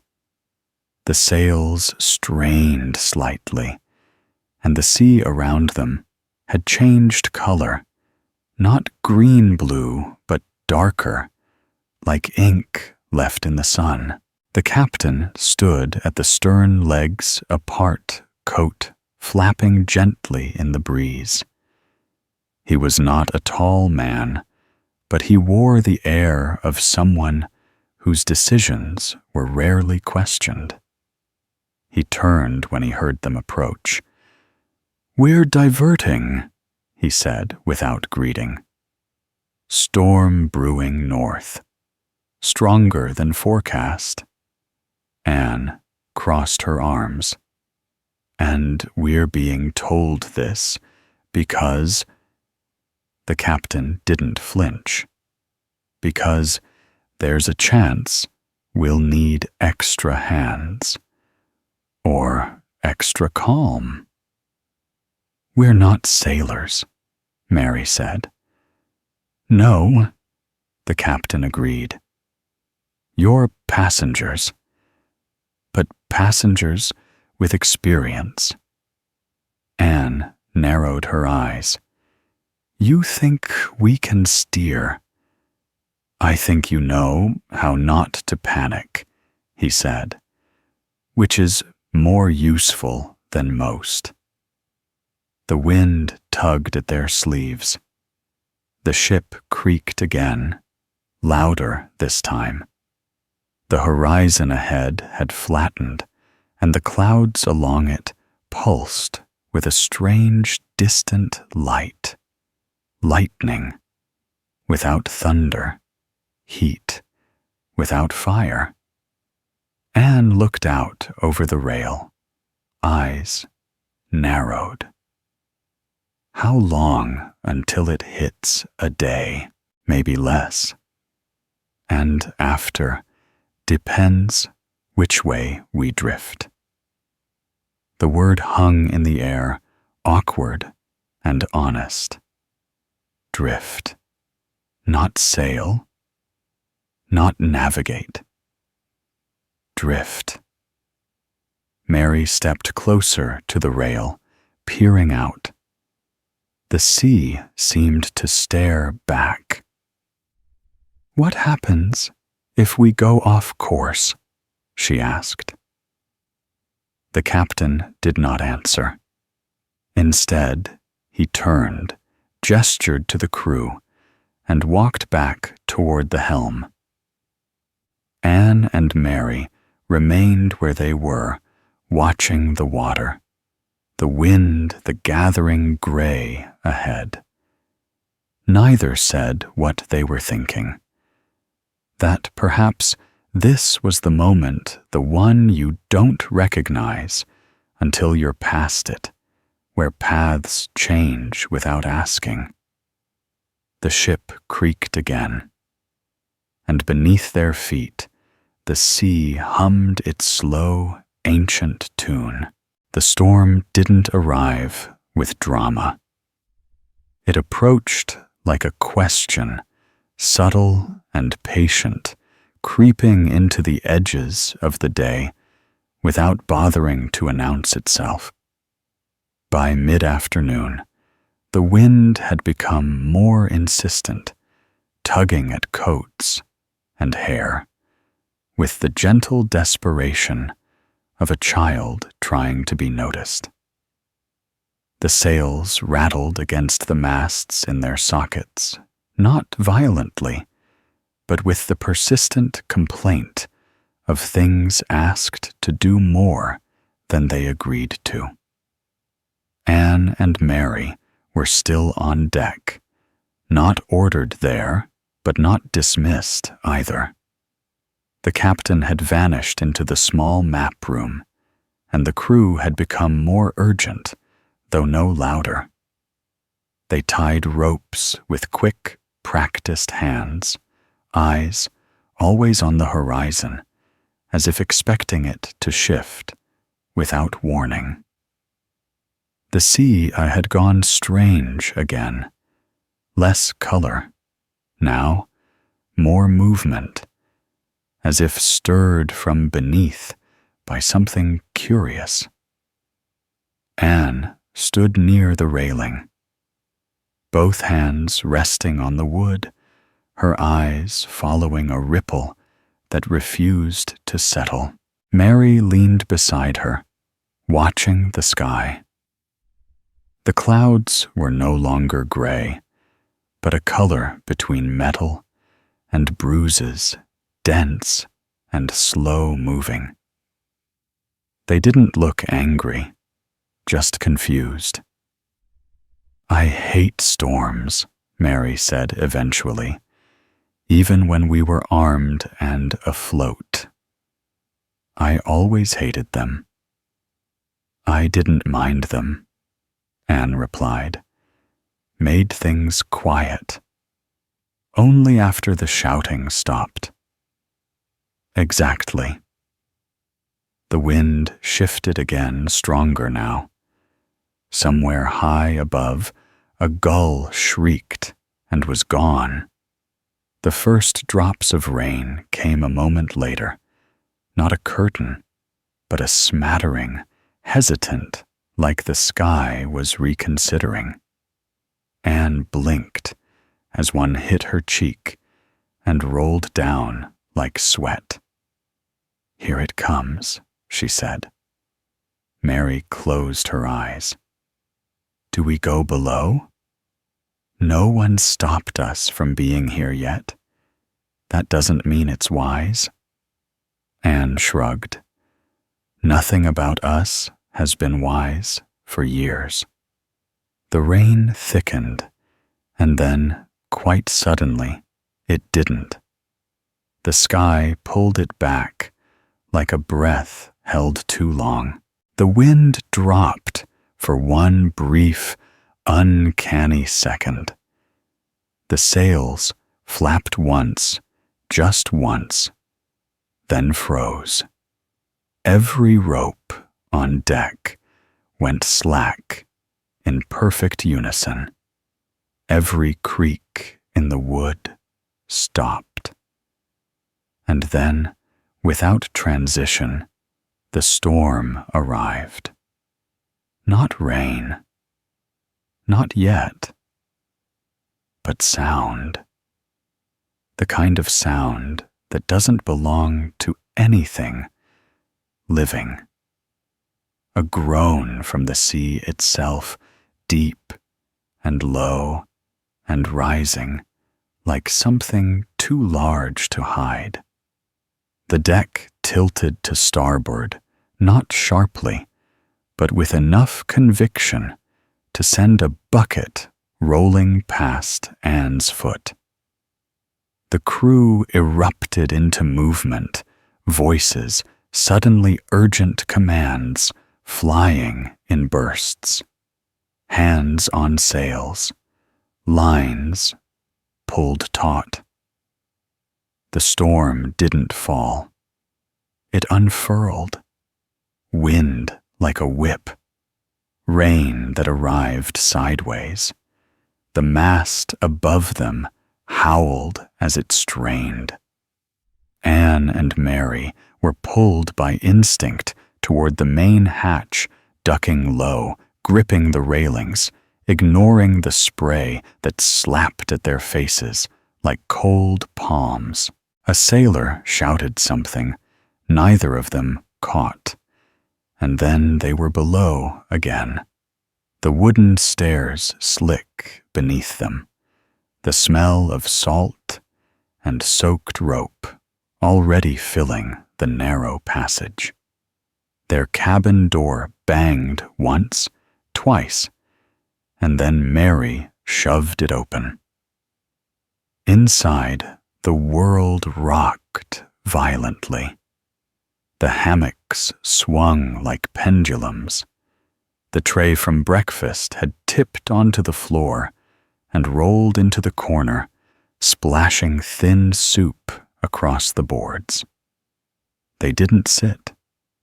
They stood braced against opposite walls, eyes locked, not speaking, not needing to.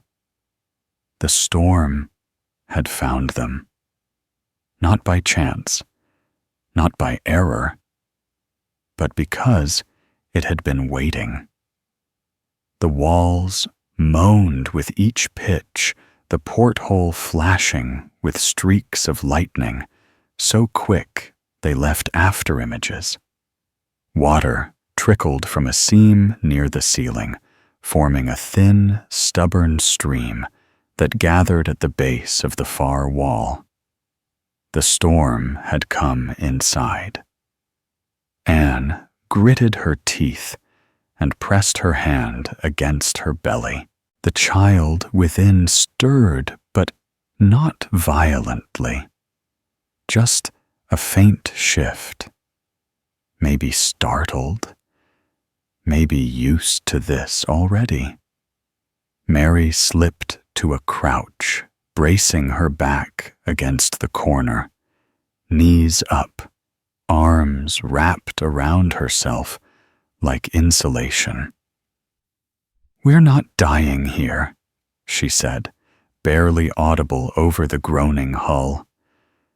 "I didn't come this far to drown in a boat. I didn't steal." Anne laughed just once, a sharp exhale through her nose. "If we do drown," she said, "it won't be from lack of effort." The floor shuddered. Something above them snapped with the sound of wood being told no. The entire ship leaned hard to port, then corrected. For one dizzying second, everything stilled. Anne felt the silence like a fist. And then came the wave. They didn't see it, but they felt it, the deep, impossible push from beneath the sudden upward lurch of their entire world, the way their feet lost contact with the floor before slamming back down again. The lantern above their door swung violently, then broke. Glass and oil scattered across the floor. The light vanished.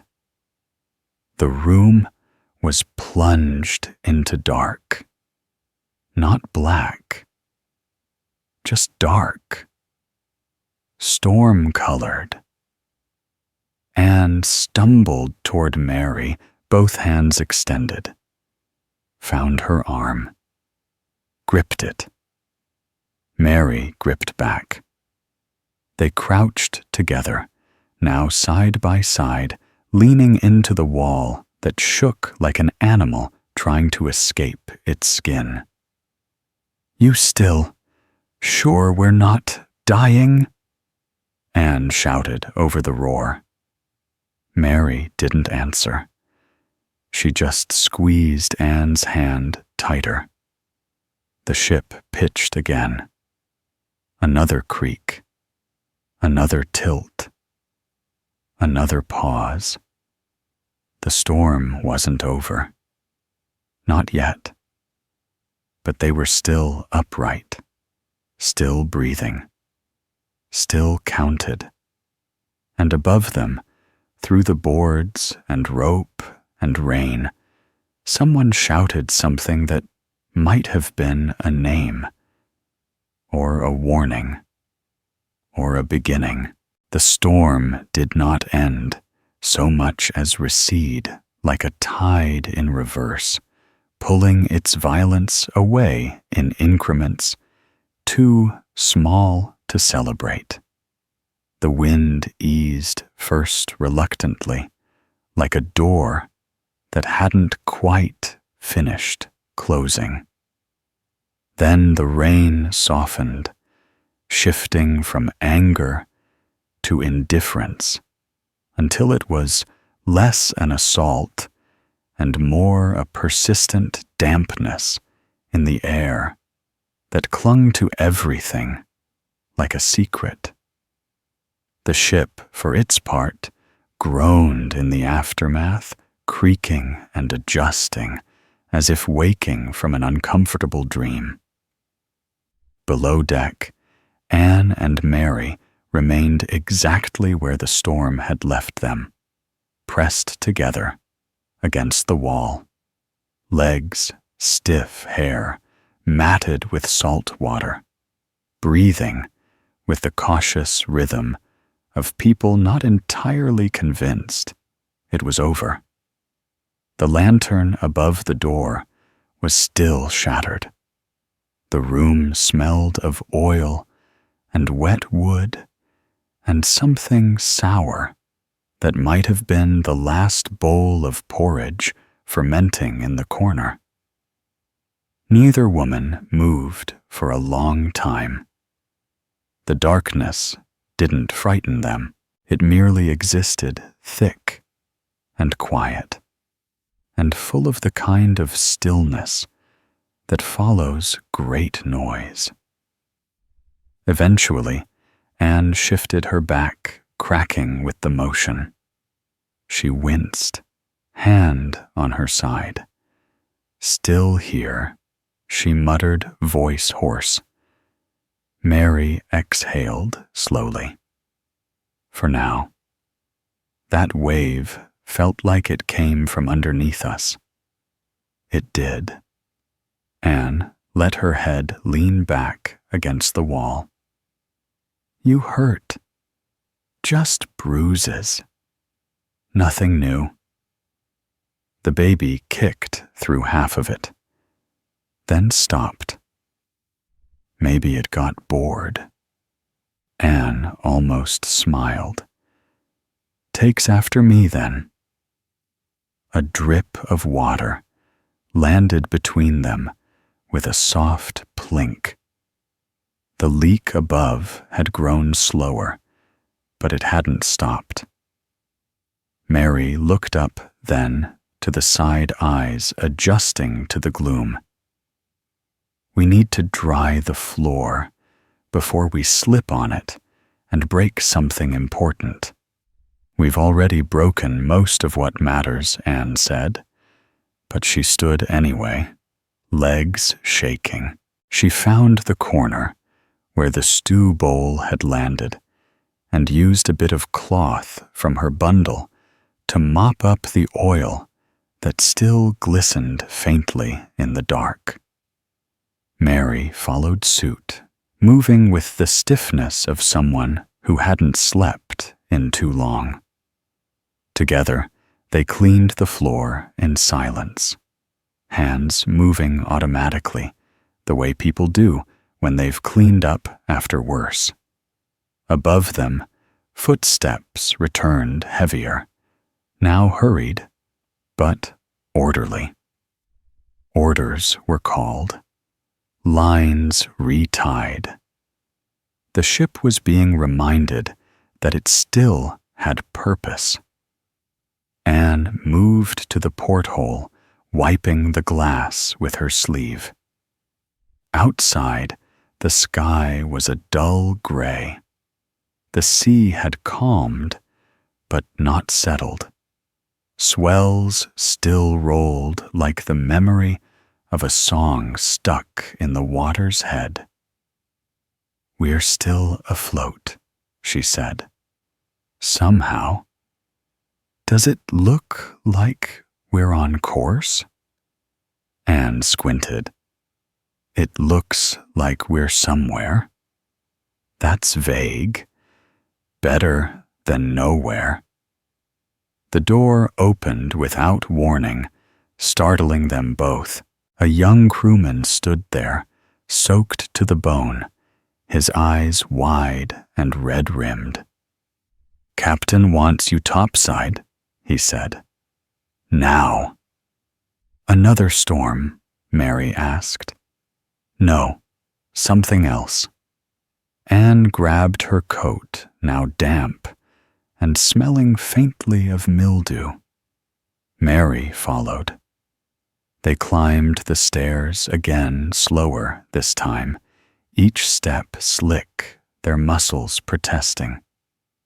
When they reached the deck, the light struck them like a slap. It wasn't bright. It was harsh, white in a way that had no warmth. The sky was low and full of streaky clouds, and the sun, though visible, looked worn. The sea around them was wrong. It was the wrong color, the wrong shape.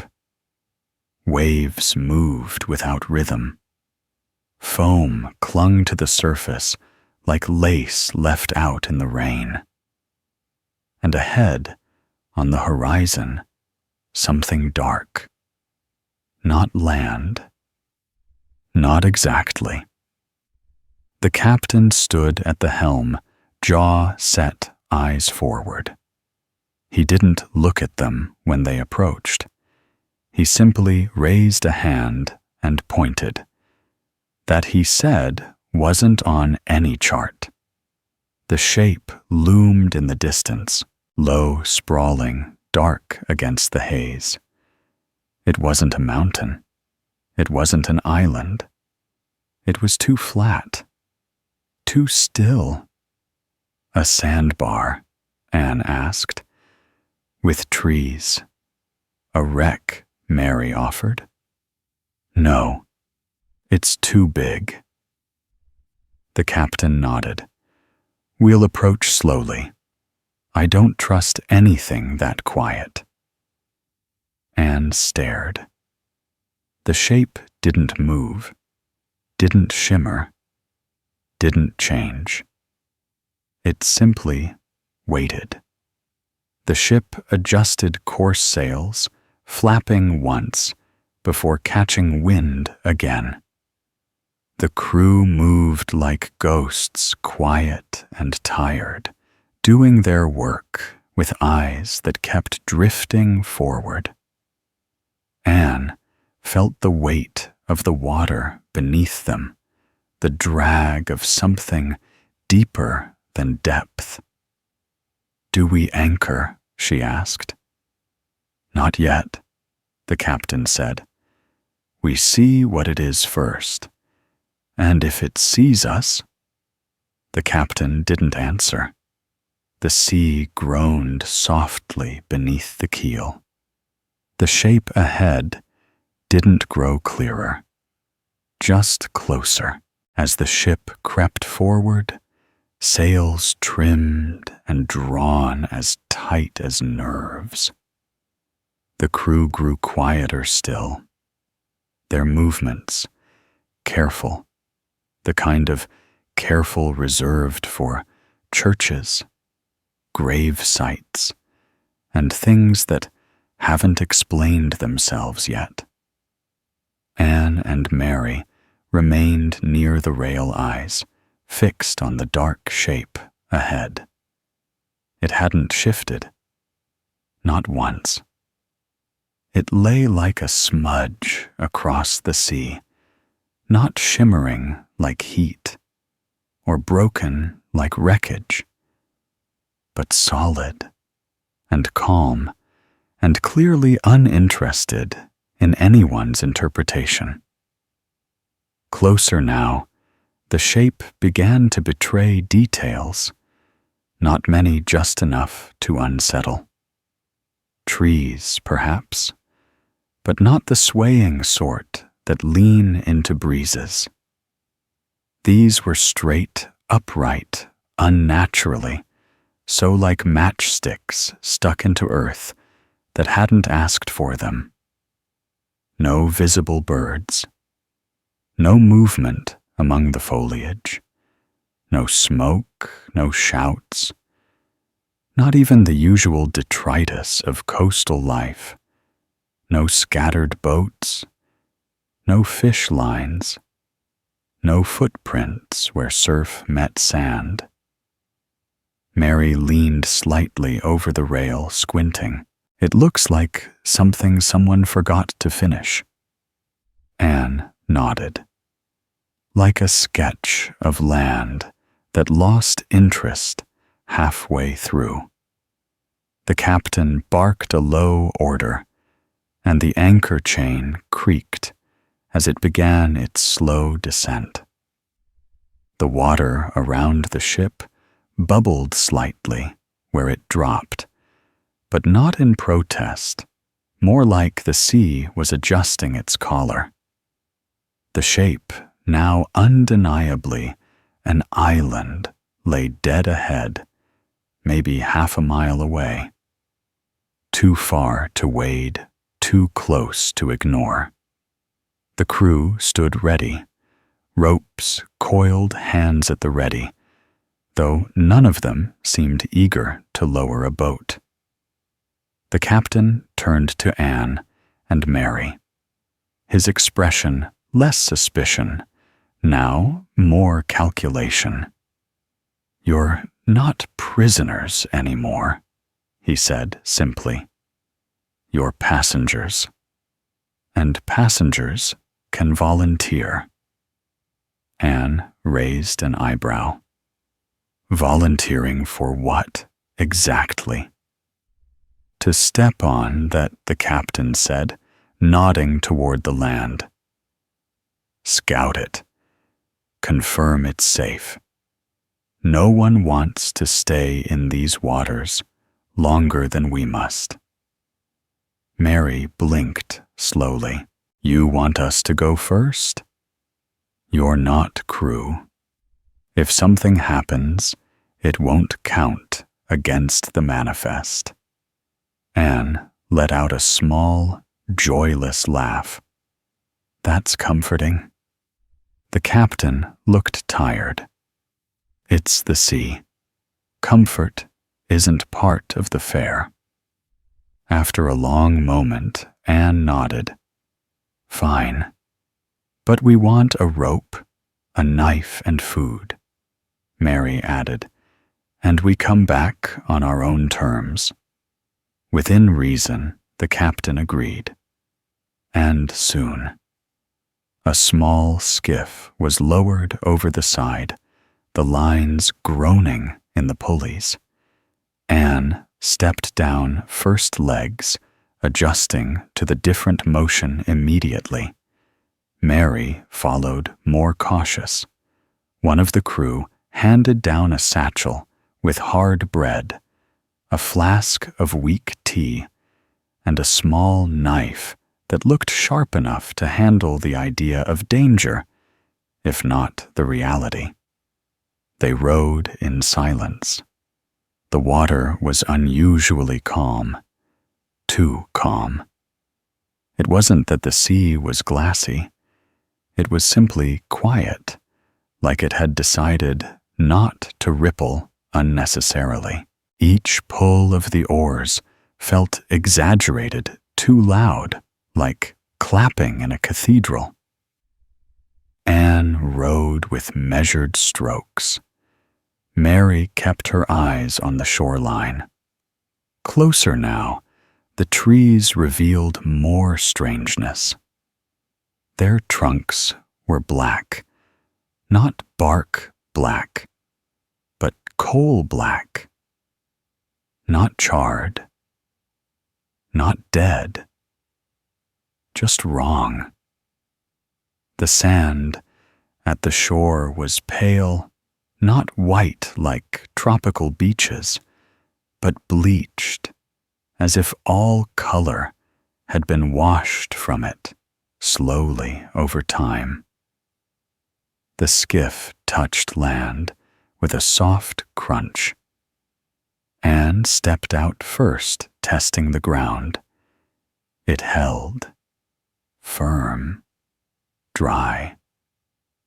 She offered a hand to Mary, who took it without comment.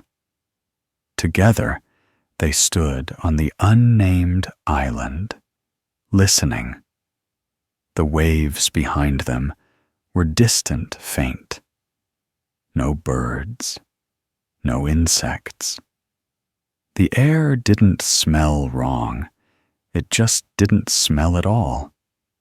No salt, no rot, no green. It's too quiet, Mary whispered. Anne nodded. Let's walk. They moved slowly, keeping to the edge of the tree line. The trees didn't sway. Their branches didn't move. Some had leaves, but those too seemed fixed in place, like painted canvas. The soil beneath their feet was dry, too dry for a place surrounded by ocean. It crunched faintly, but not like twigs or leaves, more like bone. They paused every few steps to listen to test the air. Nothing. Eventually, they reached a rise in the terrain, barely a hill, more a swell of ground. Anne climbed it slowly, hand over her belly. At the top, she stopped. Mary, she called softly. Mary joined her, and together they looked down. The interior of the island opened below them, not with jungle or cliffs or lakes, but with a shallow depression, circular, unnaturally smooth. In the center of it stood a stone structure no taller than a man worn by time but untouched by growth. It had no doors, no windows, just walls and a roof. "That's not a ruin," Anne said. "It's not old enough. But it doesn't belong. Neither do we." They stood in silence a moment longer. Then Mary turned. "We should go back." "Not yet." Why not? Anne's eyes were on the structure. "Because someone built that and didn't finish it." Mary nodded slowly. "And things left unfinished tend to wait." Anne stepped forward. The ground held. The air didn't stir. Behind them, the sea lapped faintly, as if from a great distance. They descended the slope, not fast, but without hesitation. The island said nothing. The trees remained still. The sky above forgot to change. The closer they moved toward the stone structure, the more the island felt like it was holding its breath. Anne stepped lightly over patches of dry, cracked soil, her eyes scanning the horizon, not for danger, but for anything at all. Movement, sound a shift in wind. But the island had settled into a deep, unnatural stillness, the kind usually reserved for long-forgotten libraries or basements with one too many locks. The stone building stood in the center of the circular clearing, roughly hewn but balanced in a way that suggested more intention than skill. Its walls were fitted without mortar, each stone stacked with a patience that made haste seem rude. The roof sloped unevenly, as if shaped by someone who had never seen one before, but had heard good things. There was no door, no hinges, no markings, just a blank wall, on every side, smooth but imperfect, like something that had not yet been told what it was for. Mary walked around it, slowly, hand trailing along the surface. "It doesn't feel old," she said, "but it looks like it should be, like something that was made to look forgotten." Anne agreed. The satchel of supplies hung lightly from her shoulder, the knife untouched. They hadn't needed it yet. They hadn't needed anything. That was what made her uneasy. "You think it's hollow?" Mary asked, knocking once. The sound was muted, like the wall had no interest in echo. "Or something's inside," Anne said. "Or nothing at all. That might be worse." Mary finished the circle and returned to Anne's side. "Well," she asked, "do we try, Anne?" Placed her palm flat on the frontmost wall. It was warm, not sun-warmed, but something deeper, like a stone held in a hand for hours. The warmth wasn't comforting. It was expectant. "What are we trying?" Mary asked. "There's no door." "Not yet." Anne pressed harder. The stone didn't budge, but something beneath her hand shifted a vibration, faint as breath on a glass. She stepped back quickly. The wall remained unchanged. Mary tilted her head. You felt that too. It's not just stone. No. Mary squinted up at the roof. If it wanted to open, it would have. If it didn't want to open, it wouldn't hum. Anne moved to one side and crouched near the base. The foundation stones were wider, flatter, and slightly darker. She ran her fingers along the seam between two blocks and found a gap, thin and purposeful. There's a line here, she said. Like a hinge, maybe. Or a lid. A lid on a building. On a box, Anne corrected. It doesn't feel like a room. It feels like a container. Mary knelt beside her. The wind, if it could be called that, stirred faintly, just enough to tickle the back of her neck. She looked up. The trees still hadn't moved. What would someone keep in a stone box on an island? No one remembers. Something they didn't want found, Anne said, or something they didn't want to leave. She stood again, brushing dirt from her palms. We're not opening it today. Why not? Because we're not ready. And if it opens anyway, then we're really not ready.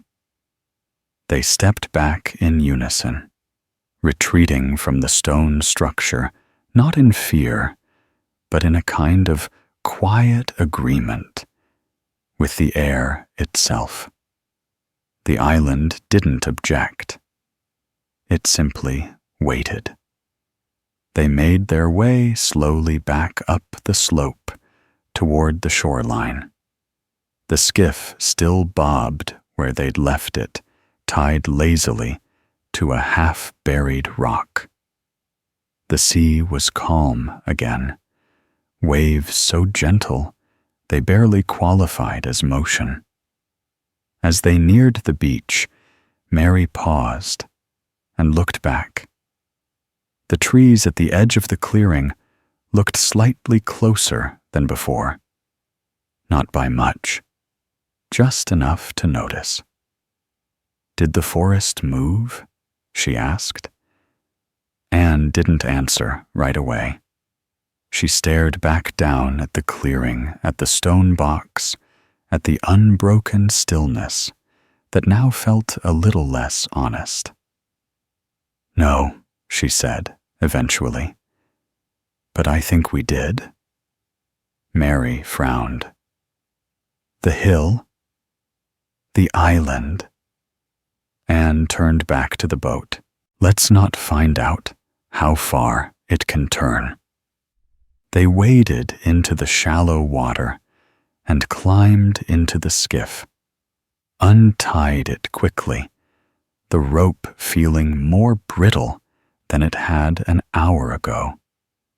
Anne took up the oars, muscles sore but determined.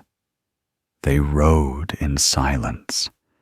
The ship looked smaller now, not farther, just smaller, less anchored, less real. The sea between them and the island stretched wider than it should have. The pull of water against the oars felt thicker, like rowing through thought. Mary glanced behind them once.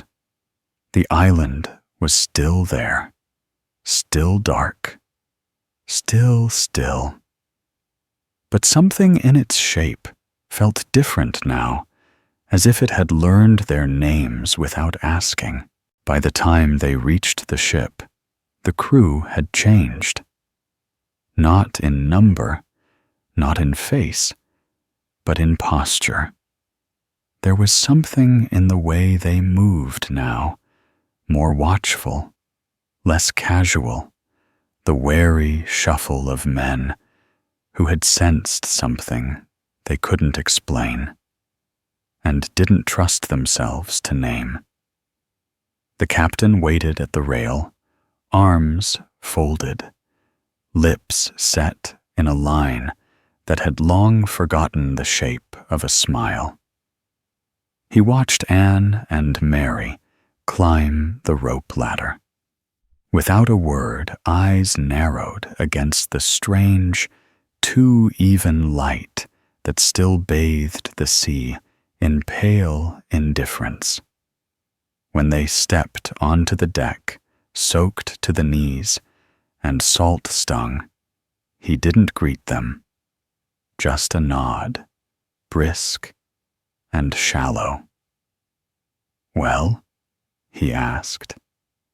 Anne brushed hair from her eyes. "It's an island. That much we saw." "And not one meant for us," Mary added. The captain tilted his head. "Go on." Anne spoke plainly, voice low. "There's a structure in the center, a stone thing, not ancient, not new, just wrong. We touched it. It hummed like it was thinking. Or waiting." The captain turned and walked toward the helm.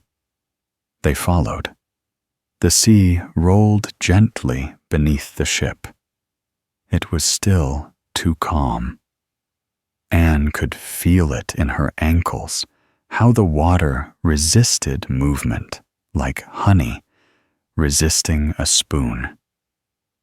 "We're not anchoring," the captain said, "and we're not waiting." "You want to leave it?" Anne asked. "Leave that thing behind without a name." If it wanted a name, the captain said it would have told someone by now. He gestured to the crew. The orders came fast, curt. "Unfurl the topsails. Prepare to tack west." The wind had shifted again, blowing now from a direction that felt less like weather and more like instruction. Anne and Mary stood together at mid-deck arms, crossed backs aching from the row, but both unwilling to return below just yet. The island shrank in the distance, not faded, shrunk. The trees still hadn't moved. The stone structure still sat in the center, like a punctuation mark that no one could read. Mary whispered, "It didn't want us there, but it let us come. Maybe it wanted to be seen." Anne replied, "Just not understood." The sky above them had begun to change again, not in color, but in quality. The light now was too clear, every shadow too sharp. Anne blinked. "It's like the sun's closer than it should be, or the sky's shallower. Either way, it's watching." The island disappeared from view, swallowed by the curvature of a world that hadn't yet decided where its edges belonged.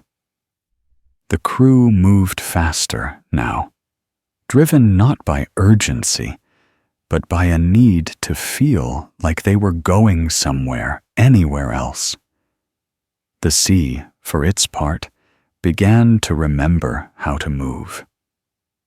Small swells formed, then grew tiny folds of motion that made the ship bob in an almost familiar way. Mary touched the rail and closed her eyes. "That's better," she said. "Not right, just better." Anne didn't respond. Her hand rested on her belly again, where the child now turned slowly, as if shifting toward the noise. She glanced back one last time, knowing full well the island was out of sight. But not out of presence. "It followed us," she said. Mary frowned. "You mean the memory?" "No." Anne's voice was flat. "Just something that knew we were there, and now knows we're not." That night, the crew avoided each other's eyes. Supper was brief. No one spoke of the land behind them. The air below deck was warmer, but not comfortably so, like something had added weight to it without adding heat. Anne and Mary lay in their hammocks, neither sleeping, both listening. "You think it'll come back?" Mary asked, after what might have been hours. Anne didn't open her eyes. It never left. The sea outside whispered against the hull, quieter now, more hesitant. And far away, on an island, with no birds and no smell, a stone structure sat in the dark and remembered them in silence. The morning after, the island felt like a mistake that hadn't yet admitted itself. The crew moved with more care, not urgency, not fatigue, just carefulness, as if the planks underfoot might be listening now. The sea was a little less forgiving. Again, small waves slapped the hull like reprimands, not playful, not angry, just corrective. Anne stood near the forward rail, arms folded across her belly, her fingers unconsciously tracing a slow pattern along the fabric. The baby had resumed its turning again, almost as if pacing. Not restless, not distressed, just active. Mary joined her after a while, squinting out over the water. The horizon was clean now, cloudless, but the air held a weight that had nothing to do with weather.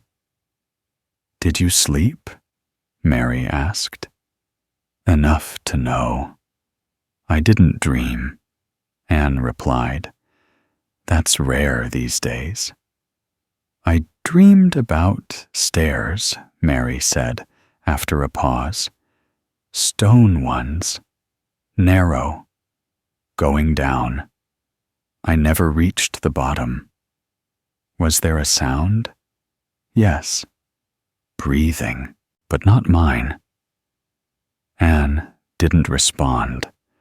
The wood beneath their feet creaked, but gently, like it too was considering a memory. Below deck, a crewman coughed once, then twice.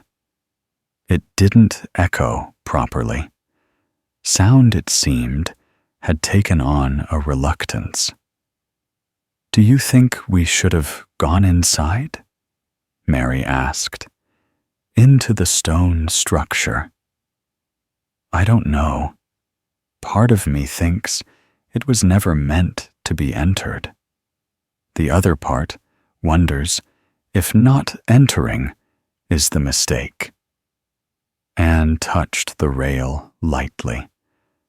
"I think If we'd stayed longer, it might have opened, or we might have started seeing doors where there weren't any. That's worse. Yes, it is. The captain passed by them without comment, eyes on the sails, jaw tight. He was wearing the same coat, but the collar was turned up now, not against wind or chill, just as a kind of boundary. Anne watched him go. He hasn't spoken to me since we came back aboard. Maybe he thinks speaking gives it more room to follow. Maybe he's right. Around noon, the sails shifted slightly. The wind had changed again, not in direction, but in tone. The sound it made in the rigging was too smooth, too consistent, like wind rehearsed. Anne tilted her head. That's not natural. Mary nodded. Feels like it's trying to say something. Not words, just presence. Like someone exhaling behind you on purpose. They went below again for the mid-meal, which had returned to the gray stew phase of the rotation. This batch was slightly saltier than usual, and the bread had more give, which seemed suspicious. Neither commented on it. They ate quickly, automatically. The room still smelled faintly of oil from the shattered lantern, and the wood around the porthole had warped ever so slightly, like the storm had reached through and pulled something loose. As they finished, a knock sounded on the door, 2 short, 1 long. Not the usual rhythm. Anne stood first, opened it. No one was there, just a folded piece of cloth on the floor. Dark gray, almost black. She picked it up slowly, fingers cautious. Inside was a stone, smooth round the size of a plum. Cold, but not freshly cold. Cold the way deep things are. She held it in her palm. It's from the island, Mary said. It feels like it's from the island. Anne nodded. But how did it get here? Someone brought it. Or it followed. Mary closed the door. Do we tell the captain? He already knows. Anne set the stone on the small table between their hammocks. It didn't roll. It sat still, like a seed that didn't intend to grow, but knew it could. The rest of the day passed slowly. A crewman dropped a coil of rope and didn't pick it up. Another stared too long at the water and was gently redirected by a senior sailor who said nothing but made eye contact that lasted a moment too long. By evening, the wind had returned to its proper inconsistency, and the sea sounded more like itself. Anne touched the stone again, then drew her hand back. It's warmer now, she said. Mary didn't look. Of course it is. It wasn't in the sun. Doesn't need to be. Anne sat on the edge of her hammock.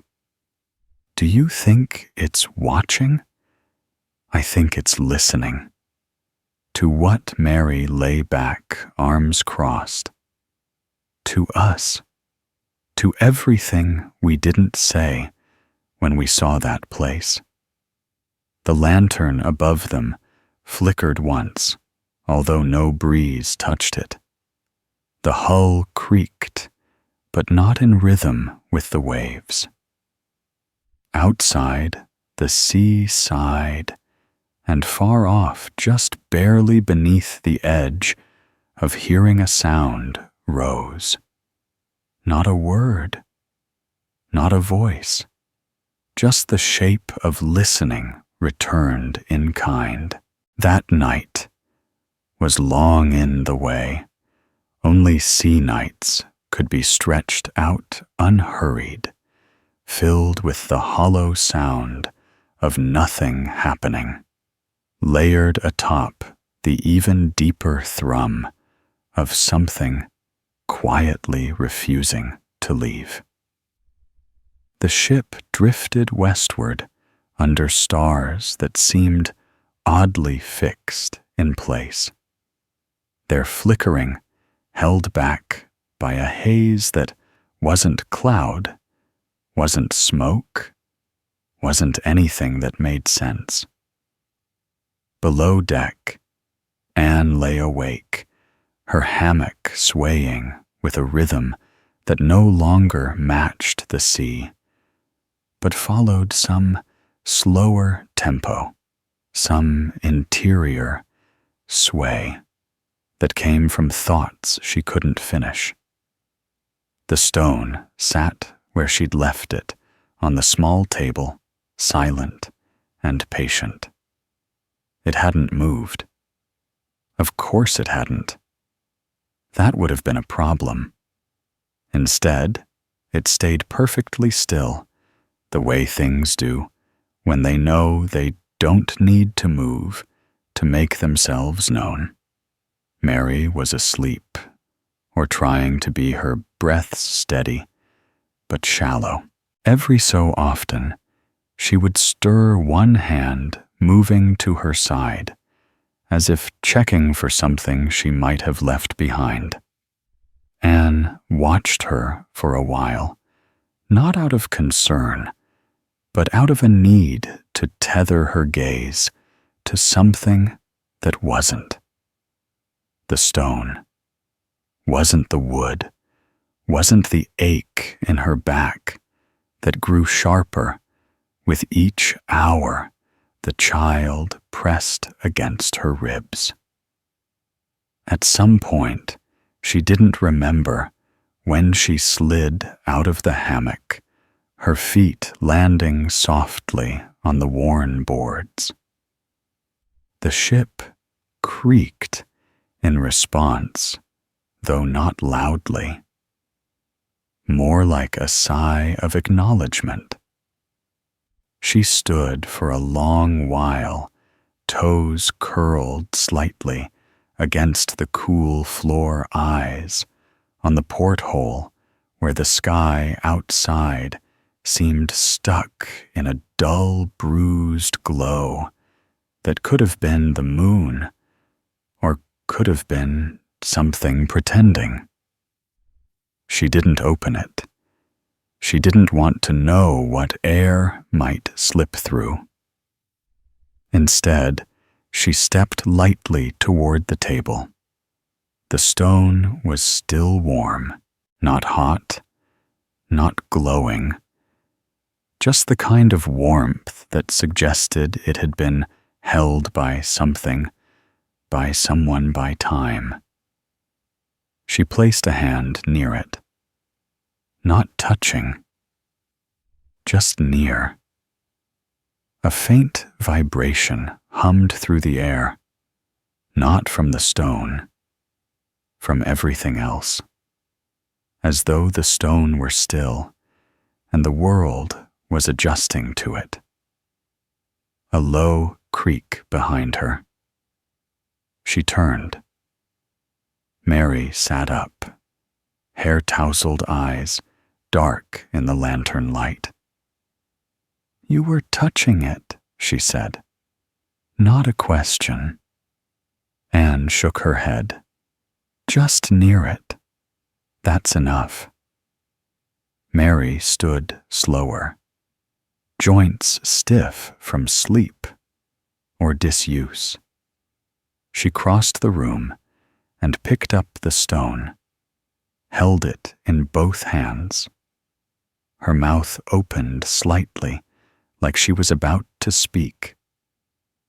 Then she stopped, closed her eyes, and set the stone back down. It remembers more than we do, she said. It doesn't forget anything, not even mistakes. Anne swallowed. Do you think it wants something? I think it already got it. What? Mary looked at her, then down at Anne's stomach, a way forward. The silence that followed wasn't empty. It was full of waiting. Outside, the sea continued its slow roll, but it had lost its rhythm again. The waves came unevenly now, some too quick, some too far apart, as though forgetting the pattern they'd followed for centuries. The ship adjusted in response, lurching slightly with each new swell, like a man trying to walk in a room with a slanted floor. Above them, a thud sounded, soft but wrong. Not cargo, not feet, just something that fell where it shouldn't. The women glanced upward at the same time. Then Mary moved to the door. Anne followed. The hallway beyond was empty. The lanterns still burned their flames, steady but dim, as if wrapped in gauze. The air was heavier than before, more salt, more wood, more something else. They moved without speaking, each step deliberate.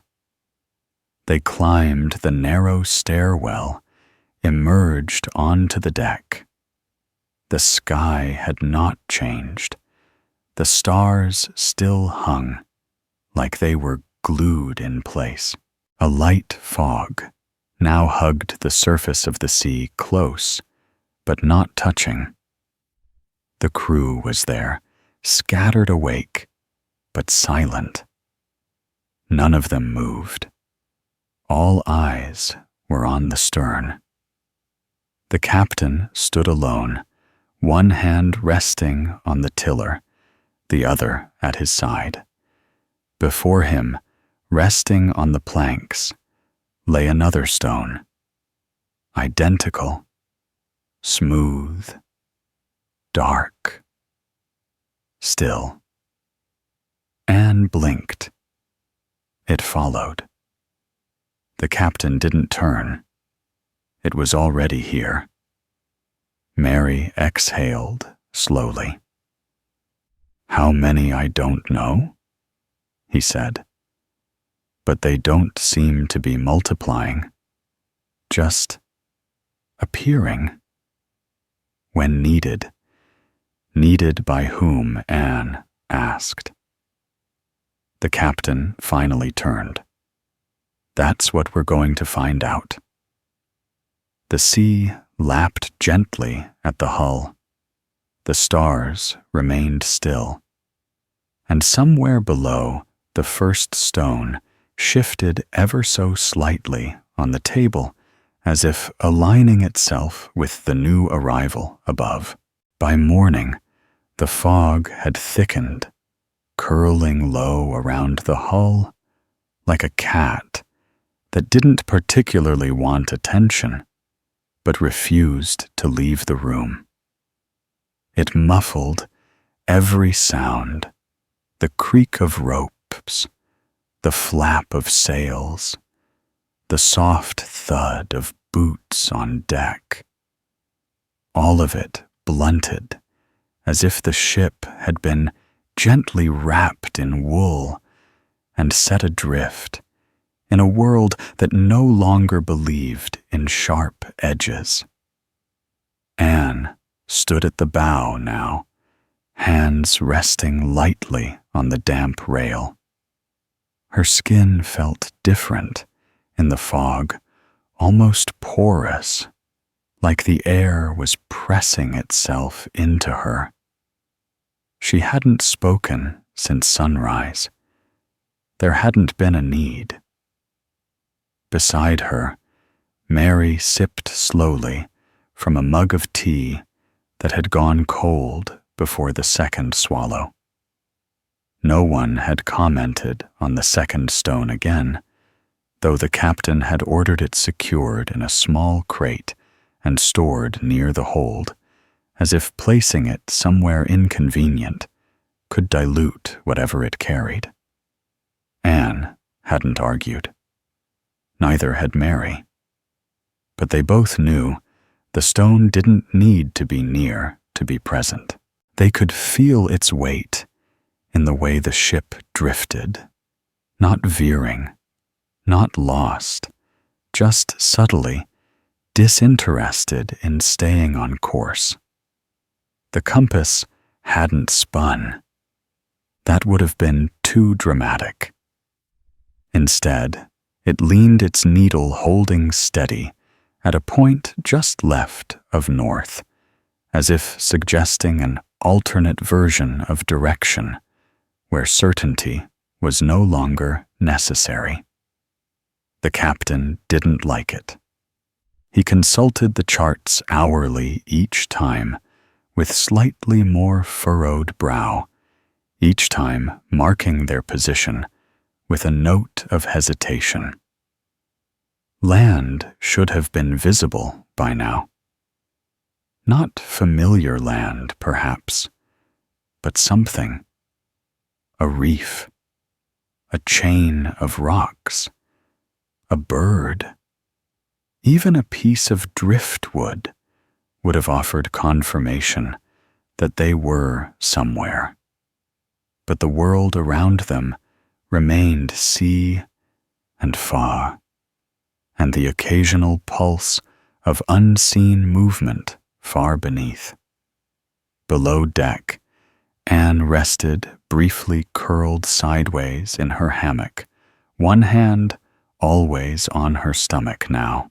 The child had grown quiet again, not worryingly so, but contemplative, as though it too had noticed the change in the world's tempo and was choosing not to interrupt it. Mary sat on the floor nearby, polishing a length of rope she didn't intend to use, fingers working in smooth, automatic loops. "Do you think they were there before us?" Mary asked suddenly. "The stones." Anne didn't open her eyes. "I think they were always waiting." But for what? For someone who would carry them forward. "You mean us?" "I mean anything. We're just the ones who didn't say no fast enough." The lantern swayed overhead, not from movement, but from indecision. The air in the cabin felt humid, like a room just after a storm that hadn't happened yet. Anne sat up slowly. Her back ached in new places each day, her limbs less reliable than they used to be. "I want to see the horizon," she said. Mary nodded. "If it's still there." "It has to be." "No," Mary said softly. "It really doesn't." They returned to the deck just as the fog began to shift, not breaking, not lifting, just adjusting, parting along the starboard side in a slow reveal. And there, emerging like a bruise from beneath a bandage, was land. Not the island. Not the one they'd left behind. This was larger, more formed, too deliberate in its shape to be coincidence.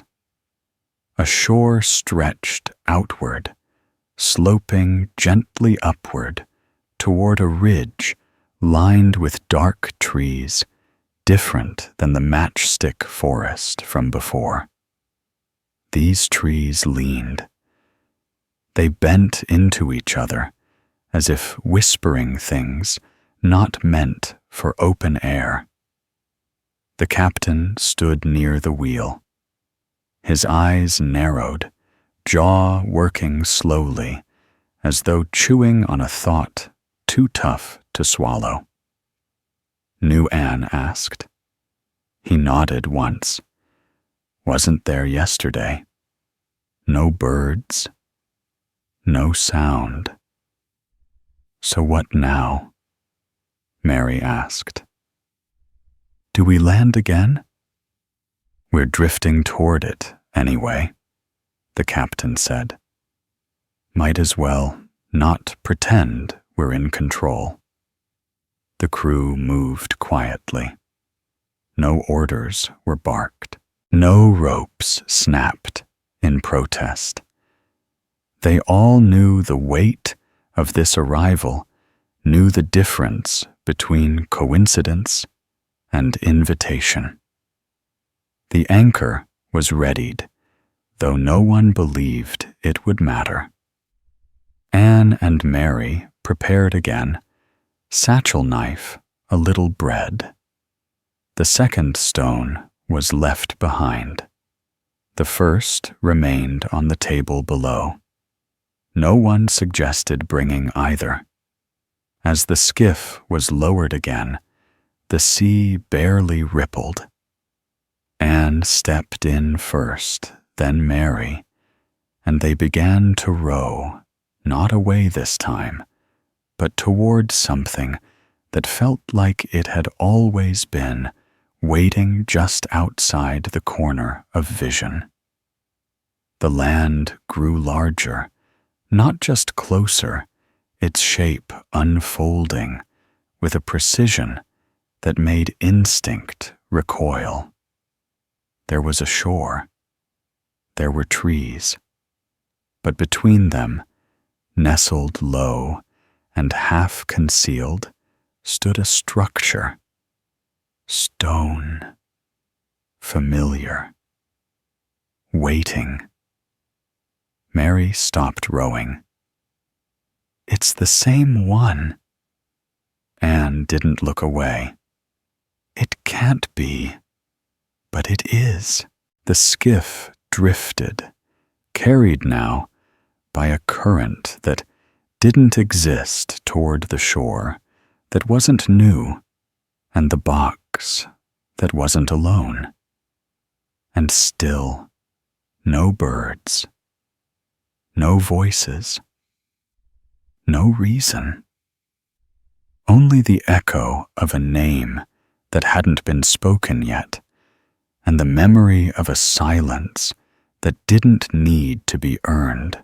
The boat touched sand with the same softness as a sigh, the prow nestling into the shoreline, like it had always intended to arrive precisely here at this moment, without fanfare. Anne and Mary sat still for a time, oars resting across their laps. Neither woman speaking, both unsure if they were arriving or returning. The beach was broader than the last, less pale, with sand that was not white or golden, but the strange, dull gray of a sky moments before thunder. The trees stood farther back from the water, hunched like old men, waiting for someone to remember their names. their leaves whispering in a wind that didn't touch the women's skin. Anne stepped out first, her boots sinking only slightly into the packed shore. Mary followed more slowly, her eyes fixed on the structure rising behind the tree-lined stone. Again, unmistakably, the same dimensions, the same slanted roof, the same wrongness that had made their teeth sit oddly in their mouths the first time. "It's not the same," Mary said quietly. "But it is." "Maybe they all are," Anne replied, "like copies made from the memory of something older. They moved inland without discussion.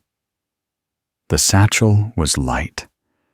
The knife hung at Mary's hip like it had always belonged there. The wind made no sound through the trees. Only the hush of their own footsteps pressed into the world. The grass between the trees was short and dry, as if trimmed by a caretaker who didn't believe in flourishing. Small patches of stone poked through the soil, flat, smooth, and arranged in no particular order, like forgotten puzzle pieces left outside in the rain. The structure loomed ahead, and this time, as they approached, the sensation was different. Not stronger, not clearer, just closer, as though it had been stepping toward them all along while pretending to remain still. Anne placed a hand on its surface. The hum returned immediately, more distinct than before, like the echo of a sound she hadn't realized was missing. It pulsed, not from the stone, but from within her, a small, persistent awareness that something beneath her skin now responded to this place. Mary stood to one side, staring not at the box, but at the space beside it. "There's another one," she said. Anne turned. A second structure sat perhaps 20 paces beyond the first identical, in every visible way, same size, same stone, same stubborn refusal to acknowledge the passage of time. "Were they built together?" Anne asked. "Or did one call the other?" Mary moved toward the second hand, extended, then paused. Her fingers hovered just above its surface. "This one's colder. Yours hummed. This one doesn't. Not yet." Anne turned slowly, scanning the space around them. More trees, more hush. But further on, tucked just behind the tree line, a third structure, and a fourth beyond it. The shapes formed no grid, no circle. They simply were placed like punctuation marks in a sentence spoken in a language no one had read aloud in centuries. "How many do you see?" Anne asked. "4. No, 5. They weren't here when we landed." Maybe they were. Maybe we didn't know the shape of seeing yet. Anne walked slowly between the first two, the air thinning around her, as if the space between them was meant to hold only silence. She stopped when she reached the midpoint, looked down. The grass here was shorter, pressed, as if something had been lying there. A moment passed, then 2. "This place is waiting," Anne said. "But I don't think for us exactly." Then for what Mary asked. Anne placed a hand over her stomach. "For whoever comes next." Mary's gaze softened. "The child?" Anne nodded once. "Maybe it's just timing. Maybe it's not about choice." A breeze finally moved through the trees, gentle and unsure, and with it came a smell: damp stone, crushed moss, and something older than rot. The kind of scent that filled ruins and empty temples, places where voices once echoed, and now only dust answered. Mary looked up. "Do we stay?" Anne did not answer. Not yet, because the ground beneath her feet had just begun to vibrate, not violently, not urgently, but like a breath being drawn. And from behind the 5th structure, the sound of footsteps began. Not fast, not loud, just steady. Approaching, the footsteps came slowly like memory, finding its way back into a room it had once been asked to leave. Anne turned toward the sound, her body still, but her breath caught. Mid-motion, one hand braced across her middle, as if holding back a ripple in time. Mary shifted beside her, the knife now unfastened from her belt, but not raised, held more as a question than a threat. The 5th structure stood partially behind a thick-barked tree whose roots coiled like sleepy serpents, and from around it emerged not a figure, not at first, but a shadow, cast low and long, stretching toward them, before the body that made it followed. When the person, or what passed for one, came fully into view, they were neither young nor old, tall nor short-dressed, not in rags nor robes, but in something that looked like fabric remembered from dreams, smooth, uncolored, impossible to focus on without forgetting what you'd been thinking a moment before. Their face was blank, not featureless, just ordinary in an impossible way. The kind of face you couldn't describe even as you looked directly at it. Their steps made no sound against the ground, and yet each one seemed to mark something, as if counting down a list too old to have numbers. Anne spoke first, her voice rough from lack of use, her throat dry with questions she hadn't known she was carrying. "Did we bring you here, or did you bring us?"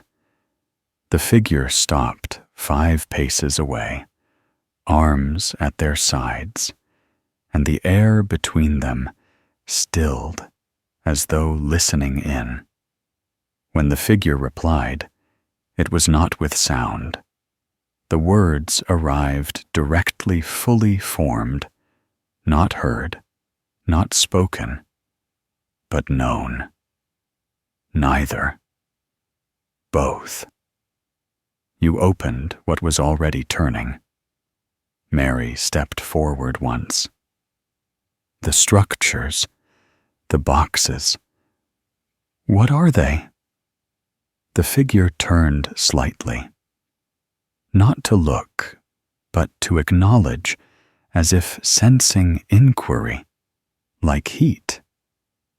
They are rests, memories, instructions. Anne frowned. Instructions for what? For remembering what cannot be named. The air around them thickened slightly. The breeze halted the leaves of the leaning trees, holding position as though frozen mid-thought.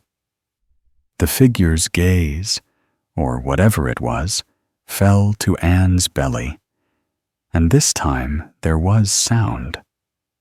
A hum. Not from the figure, from the world, from the ground, from the trees, from the boxes. It was low, even a tone, without pitch, the kind of sound that presses behind your eyes, but never makes your ears hurt.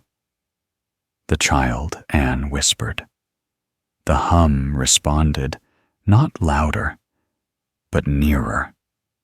Mary looked around, eyes darting between structures, noting now that more had appeared since their arrival.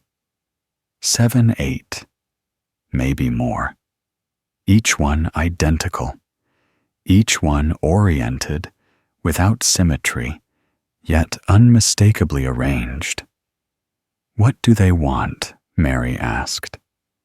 The figure tilted their head, not confusion, but contemplation. Want is not the word. They align. They receive. They wait. For her, Anne asked. Not her alone, came the reply. But what comes with her, through her. Anne pressed her palm lightly against her side, the movement within her, calm, steady, as though the child already understood it was being spoken of. Is this why we survived? She asked. Is this why we've kept moving? The figure stepped forward, just one step, and the earth did not tremble. But everything within it seemed to lean in slightly. Survival is not a path, they said. It is a direction. You followed it here. You are not the first. You are not the last. So what happens now? Mary asked. The figure turned again, back toward the boxes, toward the trees, toward the growing pattern. Now begins the remembering, the resting, the telling. Anne looked at Mary. Mary looked at Anne. Neither moved. The fog had begun to drift again, curling gently at the edges of the clearing, like it had been waiting for this moment to begin dissolving. In the distance, the shape of the ship sat still against the water sails. Slack anchor, line-taut crew, no doubt staring out into the haze with eyes that would not be answered. Anne took a breath. We stay. Mary nodded slowly. For now. The figure stepped away back toward the fifth structure, then behind it. Gone without rush, without trace. The hum lingered. The boxes stood. The trees held their lean. And somewhere deep within the sealant shape of the moment, the land listened.